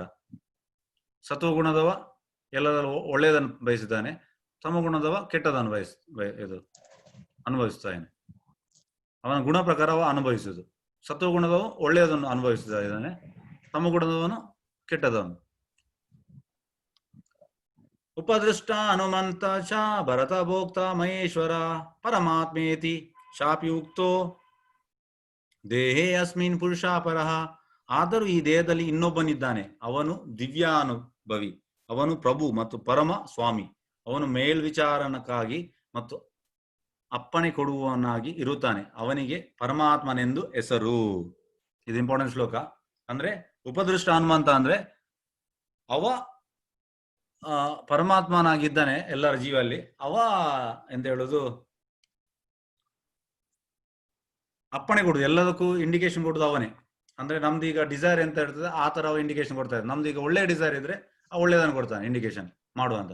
ಕೆಟ್ಟದ್ದು ನಮ್ ಡಿಸೈರ್ ಇದೆ, ಕೆಟ್ಟದ್ದು. ಅಂದ್ರೆ ಸೂರ್ಧಂ ಸರ್ವಭೂತಾನಂ, ಅವ ಯಾರಿಗೂ ಕೂಡ ಪಾರ್ಶಾಲಿಟಿ ಇಲ್ಲ. ಆದರೂ ಈ ದೇಹದಲ್ಲಿ ಇನ್ನೊಬ್ಬನಾಗಿದ್ದಾನೆ, ಅವನು ದಿವ್ಯಾನುಭವಿ. ಅಂದ್ರೆ ಪರಮಾತ್ಮನ ದಿವ್ಯಾನುಭವಿ, ಅವನು ಪ್ರಭು ಮತ್ತು ಪರಮ ಸ್ವಾಮಿ. ಅವನು ಮೇಲ್ವಿಚಾರನಾಗಿ ಮತ್ತು ಅಪ್ಪಣೆ ಕೊಡುವವನಾಗಿ ಇರುತ್ತಾನೆ. ಅವ ಅಂದ್ರೆ ನಮ್ದು ಈಗ ಹೇಳ್ತಾರೆ, ಕೆಟ್ಟದಾದ್ರೆ ಹೇಳ್ತಾರೆ ದೇವರಿಗೆ ದೂರ್ತಾರೆ, ಎಂತ ದೇವರು ನನಗೆ ಹೀಗೆಲ್ಲ ಕಷ್ಟ ಕೊಟ್ರು. ಅರೆ ನಮ್ದು ಪ್ರಾಬ್ಲಮ್ ಅದು, ನಾವು ಬೇಡದನ್ನೆಲ್ಲ ಎಂತ ಹೇಳುದು ಡಿಸೈರ್ ಮಾಡುದು. ನಾವು ಡಿಸೈರ್ ಮಾಡಿದನ್ನು ಕೃಷ್ಣ ಫುಲ್ಫಿಲ್ ಮಾಡ್ತಾನೆ ಅಷ್ಟೇ. ನಾವೀಗ ಒಳ್ಳೇದನ್ನು ಡಿಸೈರ್ ಮಾಡಿದ್ರೆ ಒಳ್ಳೇದಾಗ್ತದೆ. ನಾವು ಕೆಟ್ಟದನ್ನು ಡಿಸೈರ್ ಮಾಡುವಾಗ ನಮ್ಗೆ ಕೆಟ್ಟದ್ದು ಬರ್ತದೆ. ಕೃಷ್ಣನ್ ತಪ್ಪಿಲ್ಲ. ಕೃಷ್ಣ ಸೂರ್ಯದಂ ಸರ್ವಭೂತಾನಂ, ಎಲ್ಲರ ಹತ್ರ ಒಂದೇ. Is the best well wisher of everybody. ಪ್ರಕೃತಿಯನ್ನು, ಜೀವಿಯನ್ನು ಮತ್ತು ಗುಣಗಳ ಪರಸ್ಪರ ಪರಿಕ್ರಿಯೆಯನ್ನು ಕುರಿತು ಈ ತತ್ವಗಳನ್ನು ಅರ್ಥ ಮಾಡಿಕೊಂಡವನು ಮುಕ್ತಿಯನ್ನು ಪಡೆಯುವನು ನಿಶ್ಚಯ. ಅವನು ಪ್ರಸ್ತುತ ಸ್ಥಿತಿ ಏನೇ ಆಗಿರಲಿ, ಅವನು ಇಲ್ಲಿ ಮತ್ತೆ ಹುಟ್ಟುವುದಿಲ್ಲ. ಈ ಚಿತ್ರೀಕರಣದಲ್ಲಿ ಯಾರೊಂದು ಗೊತ್ತುಂಟಾ? ಯಾರಿಗಾದ್ರು ಹೇಳ್ಬೋದಾ? ಹರೇ ಕೃಷ್ಣ, ಯಾರಾದ್ರೂ ಹೇಳ್ಬೋದಾ? ಕೃಷ್ಣ. ಹಾ, ಕೃಷ್ಣ ಕೃಷ್ಣ ಅಲ್ಲ, ಇದು ಕೂತದ್ದು. ಯಾರಿಗಾದ್ರು ಬೇರೆ ಯಾರಾದ್ರೂ ಹೇಳ್ಬೋದಾ? ಯಾರಾದ್ರೂ ಹೇಳ್ಬೋದಾ? ಇರ್ಲಿ, ನಾನು ಹೇಳ್ತೇನೆ. ಇದು ಶುಕಮುನಿ, ವೇದವ್ಯಾಸರದ ಮಗ, ಭಾಗವತಂ. ಇದು ಪರೀಕ್ಷಿತ್ ಮಹಾರಾಜ್. ಪರೀಕ್ಷಿತ್ ಮಹಾರಾಜ್ ಗೊತ್ತುಂಟಲ್ಲ? ಪರೀಕ್ಷಿತ್ ಮಹಾರಾಜ್ ಯಾರಿಗಾದ್ರು ಗೊತ್ತುಂಟ? ಪರೀಕ್ಷಿತ್ ಮಹಾರಾಜ್ ಯಾರಂತ ಗೊತ್ತಿಲ್ವಾ? ಅಭಿಮನ್ಯುದು ಮಗ, ಅರ್ಜುನಂದು ಗ್ರ್ಯಾಂಡ್ ಸನ್, ಮೊಮ್ಮಗ. ಹರೇ ಕೃಷ್ಣ. ಓಕೆ, ನಾ ಹೇಳ್ತೇನೆ ಹೇಗೆ ಅಂದ್ರೆ, ಪರೀಕ್ಷಿತ್ ಮಹಾರಾಜು ಒಂದು ಒಳ್ಳೆ ರಾಜನಾಗಿದ್ದ. ಅವನಿಗೆ ಎಂತ ಆಗ್ತದೆ ಅಂದ್ರೆ, ಲಾಸ್ಟ್ ಟೈಮ್ ನಾ ಹೇಳಿರ್ಬೇಕು, ಅವನಿಗೆ ಹಾವು ಕಚ್ಚಿ ಅವ 7 ದಿವಸದಲ್ಲಿ ಸಾಯ್ತಾನೆ ಅಂತ ಅವನಿಗೆ ಒಂದು ಶಾಪ ಸಿಗ್ತದೆ. ಅವ ಅದನ್ನು ಸ್ವೀಕರಿಸ್ತಾನೆ, ಇದನ್ನ ದೇವರ ಇಚ್ಛೆ. ಮತ್ತೆ ಅವ ರಾಜ್ಯವನ್ನು ಬಿಟ್ಟು ಅವ ಇನ್ನು ನಾನು ಎಂತ ಹೇಳುದು ಅಂದ್ರೆ ದೇವರ ಬಗ್ಗೆ ಮಗ್ನನಾಗ್ಬೇಕಂತ ಅವ ಹೋಗ್ತಾನೆ. ಈಗ ಇದು ಗಂಗಾ ನದಿ ತೀರದಲ್ಲಿ. ಅಲ್ಲಿ ಹೋಗುವಾಗ ಅಲ್ಲಿ ಶುಕಮುನಿ ಇರ್ತಾರೆ. ಶುಕಮುನಿ ಅಂದ್ರೆ ಈಸ್ ಅ ಪ್ಯೂರ್ ಸೋಲ್. ಅವ ಅಂದ್ರೆ ಕೃಷ್ಣಂದು ಶುದ್ಧ ಭಕ್ತರು. ಶುದ್ಧ ಅಂದ್ರೆ ಶುದ್ಧ ಭಕ್ತರು. ಅವರು ಭಾಗವತಂ ಅವರಿಗೆ ಹೇಳುದು. ಈಗ ನಾವು ಈಗ ಓದು ಭಗವದ್ಗೀತೆ, ಹಾಗೆ ಭಾಗವತಂ ಅಂತ ಉಂಟು. ಭಾಗವತಂ ಸ್ವಲ್ಪ ಅಡ್ವಾನ್ಸ್ಡ್. ಅದರಲ್ಲಿ ಒಂದು 18 ವಾಲ್ಯೂಮ್ಸ್ ಉಂಟು. 12 12 ಕ್ಯಾಂಟೋಸ್, 18 ವಾಲ್ಯೂಮ್ಸ್ ಉಂಟು ಆ ಬುಕ್. ಅದಂದ್ರೆ ಪೂರ್ತಿ ಕೃಷ್ಣನ ಬಗ್ಗೆ. ಹಾಗೆ 7 ದಿವಸ ಶುಕಮುನಿ ಎಂತ ಹೇಳುದು, ಭಾಗವತಮನ್ನು ರಿಸೈಟ್ ಮಾಡುದು, ಭಾಗವತಂ ಹೇಳುದು ಪರೀಕ್ಷಿತ್ ಮಹಾರಾಜ್ಗೆ. ಹಾಗೆ ಪರೀಕ್ಷಿತ್ ಮಹಾರಾಜ್ ಅದನ್ನು ಕೇಳೋದು. 7 ದಿವಸ ನೀರು ಕೂಡ ಕುಡಿಯಲಿಲ್ಲ. ಮತ್ತೆ 7 ದಿವಸ ಆದ ಕೂಡಲೇ ಪರೀಕ್ಷಿತ್ ಮಹಾರಾಜಿಗೆ ಒಂದು ಹಾವು ಬಂದು ಕಚ್ಚಿ ಸಾಯುವುದಂತ ಇತ್ತು. ಅದು ಹಾವು ಕಚ್ಚುವಾಗಲೇ ಅವರದು ಆತ್ಮ ಇದಕ್ಕೆ ಗೋಲೋಕಕ್ಕೆ ಹೋಗಿ ಆಗಿರ್ತದಂತೆ. ಅಂದ್ರೆ ಅವರದು ಲಾಸ್ಟ್ 7 days 7 ದಿವಸ ಪೂರ್ಣ ಇದರಲ್ಲಿ ಅವರಿಗೆ ಗೊತ್ತಿತ್ತು. ಇಲ್ಲಿ ನಮ್ದು ಇಸ್ಕಾನ್ ಸಂಸ್ಥಾಪಕಾಚಾರ್ಯದ AC ಭಕ್ತಿವೇದಾಂತ ಸ್ವಾಮಿ ಶ್ರೀಲ ಪ್ರಭುಪಾದ ಹೇಳ್ತಾರೆ, ಪರೀಕ್ಷಿತ್ ಮಹಾರಾಜಿಗೆ 7 ದಿವಸ ಉಂಟಂತ ಗೊತ್ತಿತ್ತು. ಆದ್ರೆ ನಮ್ಗೆ ನಾವು 7 ಸೆಕೆಂಡ್ ಇರ್ತೇವೆ ಅಂತ ಗೊತ್ತಿಲ್ಲ. ಆದ್ರೂ ಕೂಡ ನಾವು ಇದರಲ್ಲಿ ಇದ್ದೇವೆ. ನಾವು ಕೃಷ್ಣ ಪ್ರಜೆ ನಮ್ಗೆ ನಾವು ಅದರ ಇಂಟ್ರೆಸ್ಟ್ ಇಲ್ಲ. ಇವರಿಗೆ 7 ದಿವಸ ಅವ್ರದ್ದು ಅಲ್ಲ ಎಂತ ಲೈಫ್ ಸ್ಪ್ಯಾನ್ ಇನ್ನು 7 ದಿವಸ ಉಂಟಂತ ಅವ್ರಿಗೆ ಗೊತ್ತಿತ್ತಂತೆ. ಆದ್ರೆ ನಮ್ದು ಹಾಗೆಲ್ಲ, ಅದು ದೇವರದು ಕೃಪೆ. ಅವರಿಗೆ ಗೊತ್ತಾದದ್ದು 7 ದಿವಸ ಉಂಟಂತ ಅದು ದೇವರದು ಕೃಪೆ. ನಮ್ಗೆ ಎನಿ ಮೂಮೆಂಟ್ ಈಗ ಆಚೆ ಹೋಗ ನಮ್ಗೆ ಹಾರ್ಟ್ ಅಟ್ಯಾಕ್ ಆಗ್ಬೋದು, ಇಲ್ಲ ಆಕ್ಸಿಡೆಂಟ್ ಆಗ್ಬೋದು, ಎಂತ ಬೇಕಾಗ್ಬೋದು.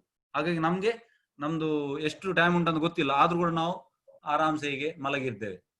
ಇದು ನಮ್ದು ಇಸ್ಕಾನ್ ಸಂಸ್ಥಾಪಕಾಚಾರ್ಯ ಸ್ವಾಮಿ ಶ್ರೀಲ ಪ್ರಭುಪಾದ ಅವರು ಅವರ ಭಾವಾರ್ಥದಲ್ಲಿ ಹೇಳಿದ್ದಾರೆ ಇದನ್ನು.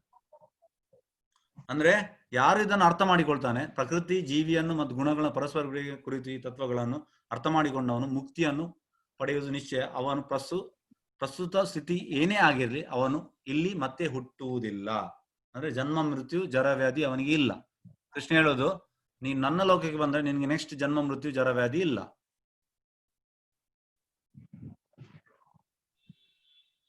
ಕೆಲವರು ಧ್ಯಾನದಿಂದ ಮತ್ತು ಕೆಲವರು ಜ್ಞಾನವನ್ನು ಬೆಳೆಸಿಕೊಂಡು ಇನ್ನು ನಿಷ್ಕಾಮ ಕರ್ಮದಿಂದ ತಮ್ಮೊಳಗಿರುವ ಪರಮಾತ್ಮನನ್ನು ಕಾಣ್ತಾರೆ.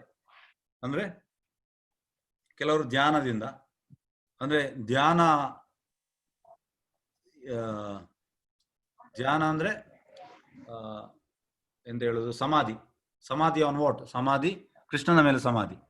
ಮತ್ತೆ ಕೆಲವರು ಜ್ಞಾನವನ್ನು ಅಂದ್ರೆ ಈ ಗ್ರಂಥವನ್ನೆಲ್ಲ ಓದಿ ಬೆಳೆಸಿಕೊಂಡು, ಮತ್ತೆ ನಿಷ್ಕಾಮ ಕರ್ಮ ಅಂದ್ರೆ ಅವ್ರು ಕೆಲಸ ಮಾಡ್ತಾರೆ, ಆದ್ರೆ ಯಾವುದೇ ಒಂದು ಕರ್ಮ ಫಲವನ್ನು ಅವರು ಎಕ್ಸ್ಪೆಕ್ಟ್ ಮಾಡುದಿಲ್ಲ.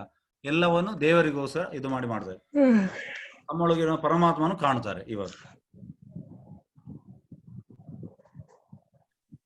ಇನ್ನು ಕೆಲವರಿದ್ದಾರೆ, ಅವರಿಗೆ ಹೆಚ್ಚು ಆಧ್ಯಾತ್ಮಿಕ ಜ್ಞಾನವಿರುವುದಿಲ್ಲ. ಆದರೂ ಪರಮ ಪುರುಷನ ವಿಷಯವನ್ನು ಇತರರಿಂದ ಕೇಳಿ ಅವನನ್ನು ಪೂಜಿಸಲು ಪ್ರಾರಂಭಿಸುತ್ತಾರೆ. ಆಚಾರ್ಯರಿಂದ ಕೇಳಿ ತಿಳಿದುಕೊಳ್ಳುವ ಪ್ರವೃತ್ತಿಯಿಂದ ಅವರು ಹುಟ್ಟು ಸಾವುಗಳನ್ನು ದಾಟುತ್ತಾರೆ. ಅಂದ್ರೆ ಎಂತ ಹೇಳುದಂದ್ರೆ, ನಾವು ಆಕ್ಚುಲಿ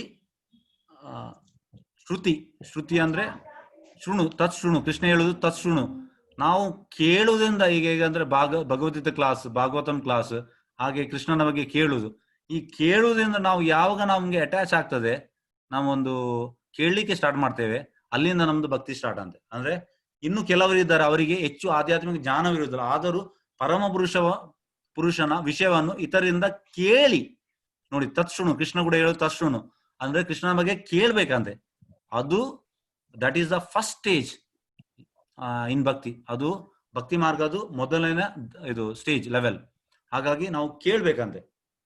ಕೇಳುವುದರಿಂದ ನಮ್ಗೆ ಎಂತ ಆಗ್ತದೆ ಅಂದ್ರೆ ನಾವು ಪರಿವರ್ತನೆ ಆಗ್ತೇವೆ. ಅಂದ್ರೆ ನಮ್ಗೆ ಭಕ್ತಿಯಲ್ಲಿ ಆಸಕ್ತಿ ಹುಡ್ತಾ ಬರ್ತದೆ. ಭರತರಲ್ಲಿ ಶ್ರೇಷ್ಠ ಅರ್ಜುನನೇ, ಚರಾಚರಗಳ ಅಸ್ತಿತ್ವದಲ್ಲಿರುವ ಏನನ್ನೇ ನೀನು ಕಂಡರೂ ಅದು ಕ್ಷೇತ್ರ ಮತ್ತು ಕ್ಷೇತ್ರಜ್ಞರ ಸಂಯೋಗ ಎಂದು ತಿಳಿದು. ಅಂದ್ರೆ ನೀನು ಯಾವುದನ್ನೇ ಕಂಡ್ರು ಕೂಡ ಅದು ದಟ್ ಇಸ್ ಕ್ಷೇತ್ರ ಮತ್ತು ಕ್ಷೇತ್ರಜ್ಞ, ನೋರ್ ಆಫ್ ದಿ ಬಾಡಿ ಅಂಡ್ ನೋರ್ ಆಫ್ ಬಾಡಿ.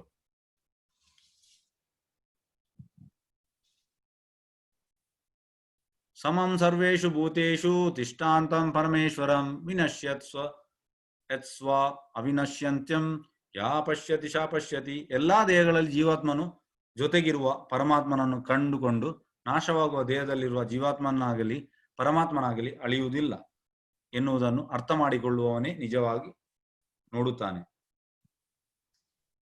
ಅಂದ್ರೆ ನಾವು ಸಾಯುವಾಗ ನಮ್ದು ದೇಹ ನಾಶವಾಗ್ತದೆ, ಆದ್ರೆ ಆತ್ಮ ಮತ್ತೆ ಪರಮಾತ್ಮ ನಾಶವಾಗುವುದಿಲ್ಲ. ಆತ್ಮ ಮತ್ತೆ ಪರಮಾತ್ಮ ಎಂತ ಆಗ್ತದೆ? ಹರೇ ಕೃಷ್ಣ, ಯಾರಾದ್ರೂ ಹೇಳ್ಬೋದಾ? ದೇಹ ಸತ್ತ ಕೂಡ್ಲೆ ಎಂತ ಆಗ್ತದೆ ಆತ್ಮ ಮತ್ತು ಪರಮಾತ್ಮನಿಗೆ? ಹರೇ ಕೃಷ್ಣ, ಯಾರಾದ್ರೂ ಹೇಳ್ಬೋದಾ? ಆತ್ಮ ಇನ್ನೊಂದು ದೇಹದಲ್ಲಿ. ಇನ್ನೊಂದು ಯಾವ್ದಾದ್ರು ನಮ್ಮ ಕರ್ಮಾನುಸಾರವಾಗಿ ಇನ್ನೊಂದು ದೇಹಕ್ಕೆ ಹೋಗ್ತದೆ. ಹಾಗೆ ಪರಮಾತ್ಮ ಆತ್ಮ ಯಾವಾಗ ಬಿಡ್ತಾರೆ ಆಗ ಪರಮಾತ್ಮ ಕೂಡ ಬಿಡ್ತಾರೆ ಅಲ್ಲಿ ದೇಹದಲ್ಲಿ. ಹಾಗೆ ಇಲ್ಲಿ ಹೇಳುದು ಎಲ್ಲ ದೇಹಗಳು ಜೀವಾತ್ಮ ಜೊತೆಗಿರುವ ಪರಮಾತ್ಮನು ಕಂಡುಕೊಂಡು ನಾಶವಾಗುವ ದೇಹದಲ್ಲಿರುವ ಜೀವಾತ್ಮನಾಗಲಿ ಪರಮಾತ್ಮನಾಗಲಿ ಅಳಿಯುವುದಿಲ್ಲ ಎನ್ನುವುದನ್ನು ಅರ್ಥ ಮಾಡಿಕೊಳ್ಳುವನು ನಿಜವಾಗಿ ನೋಡುತ್ತಾನೆ.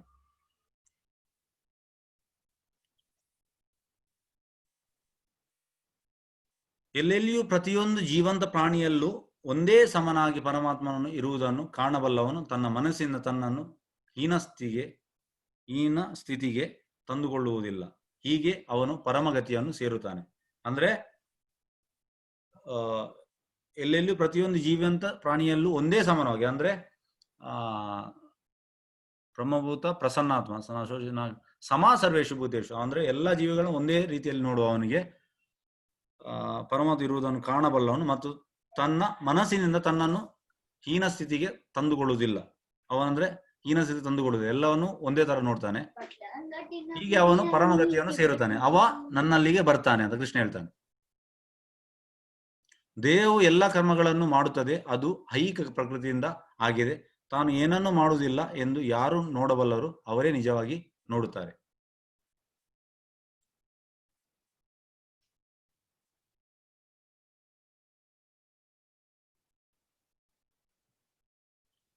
ಆಕಾಶವು ಎಲ್ಲೆಲ್ಲಿಯೂ ಇದ್ದರೂ ತನ್ನ ಸೂಕ್ಷ್ಮ ಸ್ವರೂಪದಿಂದಾಗಿ ಅದು ಯಾತರೊಡನೆಯೂ ಬೆರೆಯುವುದಿಲ್ಲ. ಹಾಗೆಯೇ ಬ್ರಹ್ಮನ್ ದೃಷ್ಟಿಯಲ್ಲಿ ಸ್ಥಿತನಾಗಿರುವ ಆತ್ಮನು ಈ ದೇಹದಲ್ಲಿದ್ದರೂ ದೇಹದ ಜೊತೆಗೆ ಬೆರೆಯುವುದಿಲ್ಲ.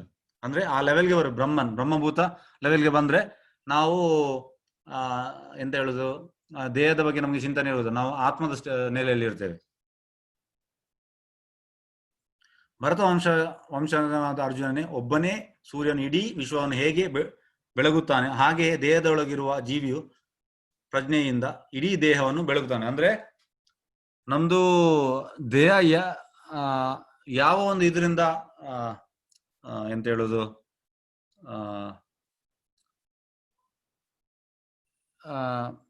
ಕಾರ್ತಿಕ್ ಅವರೇ ನಿಮ್ಮ ಹತ್ರ ಪ್ರಶ್ನೆ ಕೇಳ್ಬಹುದು ಒಂದು? ಕೇಳಿ. ಡೆಡ್ ಬಾಡಿ ಮತ್ತೆ ಲಿವಿಂಗ್ ಬಾಡಿಗೆ ಡಿಫ್ರೆನ್ಸ್ ಎಂತ? ಅದರಲ್ಲಿ ಆತ್ಮ ಇರುವುದು. ಎರಡು ಕೂಡ ಬಾಡಿಯೇ, ಆದ್ರೆ ಒಂದರಲ್ಲಿ ಆತ್ಮ ಉಂಟು, ಒಂದರಲ್ಲಿ ಆತ್ಮ ಇಲ್ಲ. ಡೆಡ್ ಬಾಡಿಯಲ್ಲಿ ಆತ್ಮ ಇಲ್ಲ, ಲಿವಿಂಗ್ ಬಾಡಿಯಲ್ಲಿ ಆತ್ಮ ಉಂಟು. ಅದೇ ಇದರದೆಂತ ಬರುವ ಅರ್ಜುನನೇ, ಒಬ್ಬನೇ ಸೂರ್ಯವನ್ನು ಇಡೀ ವಿಶ್ವವನ್ನು ಹೇಗೆ ಬೆಳಗುತ್ತಾನೋ ಹಾಗೆ ದೇಹದೊಳಗಿರುವ ಜೀವಿಯು ಪ್ರಜ್ಞೆಯಿಂದ ಇಡೀ ದೇಹವನ್ನು ಬೆಳಗುತ್ತಾನೆ. ಅದೊಂದು ಆತ್ಮದಿಂದ ಈ ನಮ್ದು ಇದು ಬೆಳಗ್ತಾ ಉಂಟು. ಜ್ಞಾನದ ಕಣ್ಣುಗಳಿಂದ ಕ್ಷೇತ್ರ ಮತ್ತು ಕ್ಷೇತ್ರಜ್ಞ ನಡುವಣ ವ್ಯತ್ಯಾಸವನ್ನು ಕಾಣಬಲ್ಲವರು ಮತ್ತು ಐಹಿಕ ಪ್ರಕೃತಿಯ ಬಂಧನದಿಂದ ಮೋಕ್ಷ ಪಡೆಯುವ ಪ್ರಕ್ರಿಯೆಯನ್ನು ಅರ್ಥ ಮಾಡಿಕೊಳ್ಳಬಲ್ಲವರು ಪರಮ ಗುರಿಯನ್ನು ಮುಟ್ಟುತ್ತಾರೆ. ಅದೇ ಕ್ಷೇತ್ರ ಮತ್ತೆ ಕ್ಷೇತ್ರಜ್ಞ. ಕ್ಷೇತ್ರ ಅಂದ್ರೆ ಫೀಲ್ಡ್, ಅಂದ್ರೆ ಕ್ಷೇತ್ರ ಅಂದ್ರೆ ಫೀಲ್ಡ್, ಕ್ಷೇತ್ರಜ್ಞ ಅಂದ್ರೆ ನೋರ್ ಆಫ್ ದಿ ಫೀಲ್ಡ್. ಈಗ ನಾವು ಆತ್ಮದ ಬಗ್ಗೆ ಯಾವಾಗ ನಾವು ಅರ್ಥ ಮಾಡ್ತೇವೆ ಅವ ಪರಮ ಗುರಿಯನ್ನು ಮುಟ್ಟುತ್ತಾನೆ.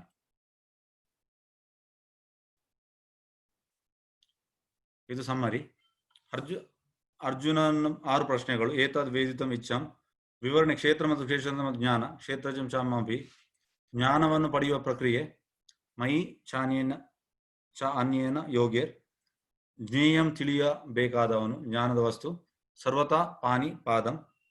ಪ್ರಕೃತಿ ಪುರುಷ ಮತ್ತು ಕೊಡುವಿಕೆ. ಕಾರಣಂ ಗುಣ ಸಂಘರ್ಷ. ಜ್ಞಾನ ದೃಷ್ಟಿ. ಕ್ಷೇತ್ರ ಕ್ಷೇತ್ರಜ್ಞೋರ್ ಏವಂ ಅನಂತರಂ ಜ್ಞಾನಂ ಚಕ್ಷುಷ. ಎಸ್, ಯಾವ್ದಾದ್ರು ಪ್ರಶ್ನೆ ಉಂಟಾ?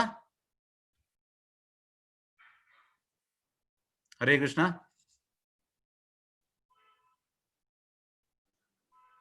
ಹರೇ ಕೃಷ್ಣ ಗುರುಜಿ. ಹರೇ ಕೃಷ್ಣ, ಹೇಳಿ. ಅದು 13.30 ಅದರ ಒಂದು ಶ್ಲೋಕದ ಅರ್ಥ ನಂಗೆ ಅರ್ಥ ಆಗಿಲ್ಲ ಸರ್. 13 ದೇಹವು ಎಲ್ಲ ಕರ್ಮಗಳನ್ನು ಮಾಡುತ್ತದೆ ಮತ್ತು ಐಹಿಕ ಪ್ರಕೃತಿಯಿಂದ ಆಗಿದೆ. ಯಾವ ಯಾವ ಶ್ಲೋಕ ಹೇಳಿ?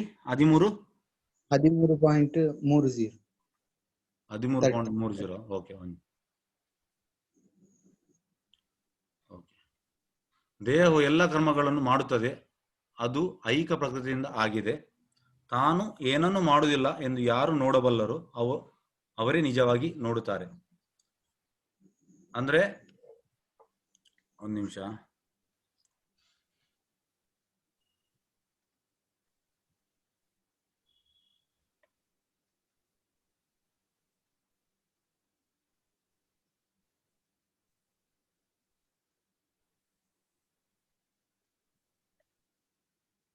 One who can see that all activities are performed by the body, which is created by material nature, and sees that the self does nothing, actually sees. ಅಂದ್ರೆ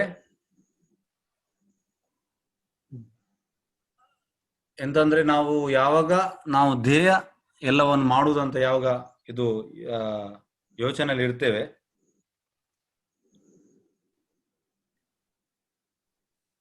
ಆಕ್ಚುಲಿ ನಮ್ಮ ಧ್ಯೇಯವು ಆತ್ಮಬಕು ಮತ್ತೆ ಪರಮಾತ್ಮನ ಇದರಿಂದ ಎಂತ ಹೇಳುದಂದ್ರೆ ಎಲ್ಲವೂ ನಡೀತಾ ಉಂಟು. ಆದ್ರೆ ನಾವು ದೇಹದ ನೆಲೆಯಲ್ಲಿ ಇದ್ರೆ ಆಗ ನಾವು ದೇಹವೇ ಮಾಡುದಂತ ಯೋಚನೆ ಮಾಡ್ತೇವೆ. ಆಕ್ಚುಲಿ ನೋಡಿ, ಈಗ ನೋಡುವಾಗ ಅವನ ದೇಹವನ್ನು ನೋಡ್ತಿದ್ದಾನೆ. ಅರ್ಥ ಆಯ್ತು ನಿಮ್ಗೆ ಕಾರ್ತಿಕ್ ಅವರೇ? ಆದ್ರೆ ಆಕ್ಚುಲಿ ದೇಹ ಒಂದು ಜಸ್ಟ್ ಒಂದು ಹೇಗೆ ಅಂದ್ರೆ ಡ್ರೆಸ್ ಇದ್ದಾಗೆ. ಈಗ ನಾವು ಡ್ರೆಸ್ ಒಂದು ಹಾಕ್ತೇವೆ ಮತ್ತೆ ತೆಗಿತೇವೆ, ಗೊತ್ತಾಯ್ತಾ, ನಮ್ಮ ಬಾಡಿಗೆ. ಅದೇ ರೀತಿ ನಮ್ದು ಕರ್ಮಾನುಸಾರ ನಾವು ಒಂದು ದೇಹ ಬಿಟ್ಟು ಇನ್ನೊಂದು ದೇಹಕ್ಕೆ ಹೋಗ್ತೇವೆ, ಗೊತ್ತಾಯ್ತಾ. ಆದ್ರೆ ಆತ್ಮ ಹಾಗೆ ಅಲ್ಲ. ಆತ್ಮ ನಾವು ನೆಕ್ಸ್ಟ್ ಬೇರೆ ದೇಹಕ್ಕೆ ಹೋಗುವಾಗ ಕೂಡ ಆತ್ಮ ಇರ್ತದೆ, ಗೊತ್ತಾಯ್ತಾ. ಹಾಗಾಗಿ ನಾವು ಬಾಡಿ ಮಾಡುದಲ್ಲ, ಆತ್ಮ ಮತ್ತು ಆತ್ಮವು ಪರಮಾತ್ಮನ ಮಾರ್ಗದರ್ಶನದಿಂದ ಹೋಗುದು, ಗೊತ್ತಾಯ್ತಾ. ಸರಿ, ಗೊತ್ತಾಯ್ತಾ ಕಾರ್ತಿಕ್? ಓಕೆ. ಮತ್ತೆ ನೀವು ಕೋಶಗಳ ಬಗ್ಗೆ ಹೇಳಿದ್ರಲ್ಲ, ವಿವಿಧ ಆನಂದ, ವಿಜ್ಞಾನ, ಇದರ ಬಗ್ಗೆ ಸ್ವಲ್ಪ ಸಂಕ್ಷಿಪ್ತವಾಗಿ ಹೇಳ್ತೀರಾ? ಅದು ಸ್ವಲ್ಪ ಒಂದು ನಿಮಿಷ.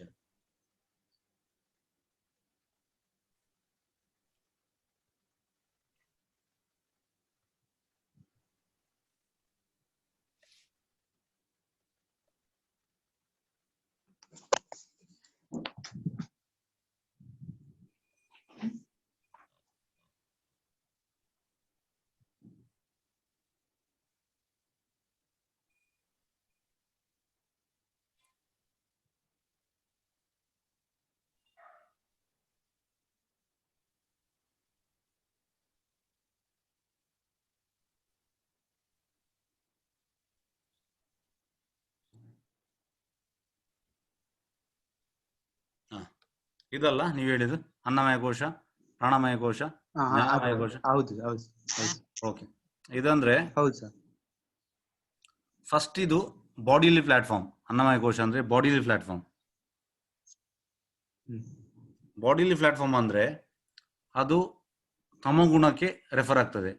ತಮೋಗುಣ ಅಂದ್ರೆ ತಮೋಗುಣದಲ್ಲಿ ಬಾಡಿಲಿ ಪ್ಲಾಟ್ಫಾರ್ಮ್ ಅಂದ್ರೆ ಬೇಡದೆಲ್ಲ ಮಾಡ್ತಾ ಇದ್ದಾನೆ, ಗೊತ್ತಾಯ್ತಾ. ಬೇಡದಂದ್ರೆ ಸಿನ್ಫುಲ್ ಆಕ್ಟಿವಿಟೀಸ್. ಈಗ ಕುಡಿಯುವುದು ಮತ್ತೆ ಸಿಗರೇಟ್ ಎಳೆಯುವುದು ಮತ್ತೆ ಬೇಡದೆಲ್ಲ, ಗೊತ್ತಾಯ್ತಾ. ನೆಕ್ಸ್ಟ್ ಲೆವೆಲ್ ಪ್ರಾಣಮಯ ಕೋಶ. ಪ್ರಾಣಮಯ ಕೋಶ ಅಂದ್ರೆ ಅದನ್ನೆಲ್ಲ ಬಿಟ್ಟಿದ್ದಾನೆ, ಬೇಡದು ಮಾಡುದು ಬಿಟ್ಟಿದ್ದಾನೆ. ಆದ್ರೂ ಕೂಡ ಒಂದು ಎಂತ ಅಂದ್ರೆ ಅವನಿಗೆ ಎಂತ ಅಂದ್ರೆ ಒಂದು ಏಮ್ ಇರ್ತದೆ. ನಾನು ಒಂದು ದೊಡ್ಡ ಎಂತ ಹೇಳುದು ದೊಡ್ಡ ಜನ ಆಗ್ಬೇಕಂತ, ಗೊತ್ತಾಯ್ತಾ. ಒಂದು ಫಿಲ್ಮ್ ಸ್ಟಾರ್ ಆಗ್ಲಿ, ದೊಡ್ಡ ಕ್ರಿಕೆಟರ್, ದೊಡ್ಡ ಪೊಲಿಟಿಷಿಯನ್, ಆತರ ಏಮ್. ಅದು ರಜೋಗುಣ, ಗೊತ್ತಾಯ್ತಾ. ರಜೋಗುಣ ಫಸ್ಟ್. ಇದು ತಮೋಗುಣ. ನೆಕ್ಸ್ಟ್ ಅದ ಮೇಲೆ ರಜೋಗುಣ. ನೆಕ್ಸ್ಟ್ ಸತ್ವಗುಣದಲ್ಲಿ ಮನೋಮಯ ಕೋಶ ಅಂದ್ರೆ ಸತ್ವಗುಣದಲ್ಲಿ ಎಂತ ಅಂದ್ರೆ ದೇವರ ಇದರಲ್ಲಿ ಇರುವುದಿಲ್ಲ, ಆದ್ರೆ ಎಂತಂದ್ರೆ ಬೇಡದು ಕೂಡ ಮಾಡುದಿಲ್ಲ. ಎಂತ ಹೇಳುದು, ಒಂದು ಈಗ ಪೋಯೆಟ್ಸ್ ಮತ್ತೆ ಕತೆ ಬರೆಯುವವರೆಲ್ಲ ಅವರೆಲ್ಲ ಆ ನಿಟ್ಟಿನಲ್ಲಿ ಇರ್ತದೆ, ಗೊತ್ತಾಯ್ತಾ.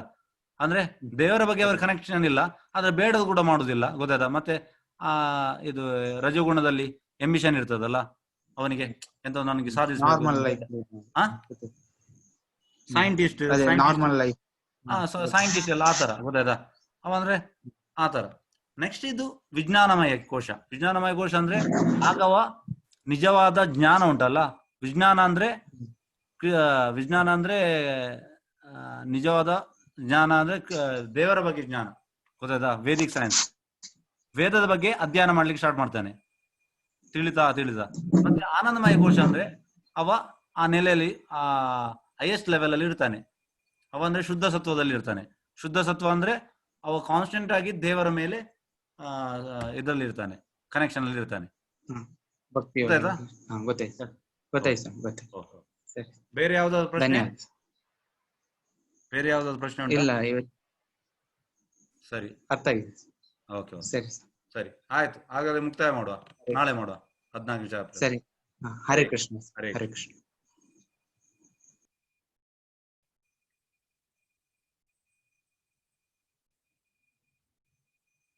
ಹರೇ ಕೃಷ್ಣ. ಹರೇ ಕೃಷ್ಣ. ಹರೇ ಕೃಷ್ಣ. ಹರೇ ಕೃಷ್ಣ. ಎಲ್ಲರಿಗೂ ಧನ್ಯವಾದ. ನಾಳೆ ಕಾಣುವ. ಸರಿ ಸ್ವಾಮಿ.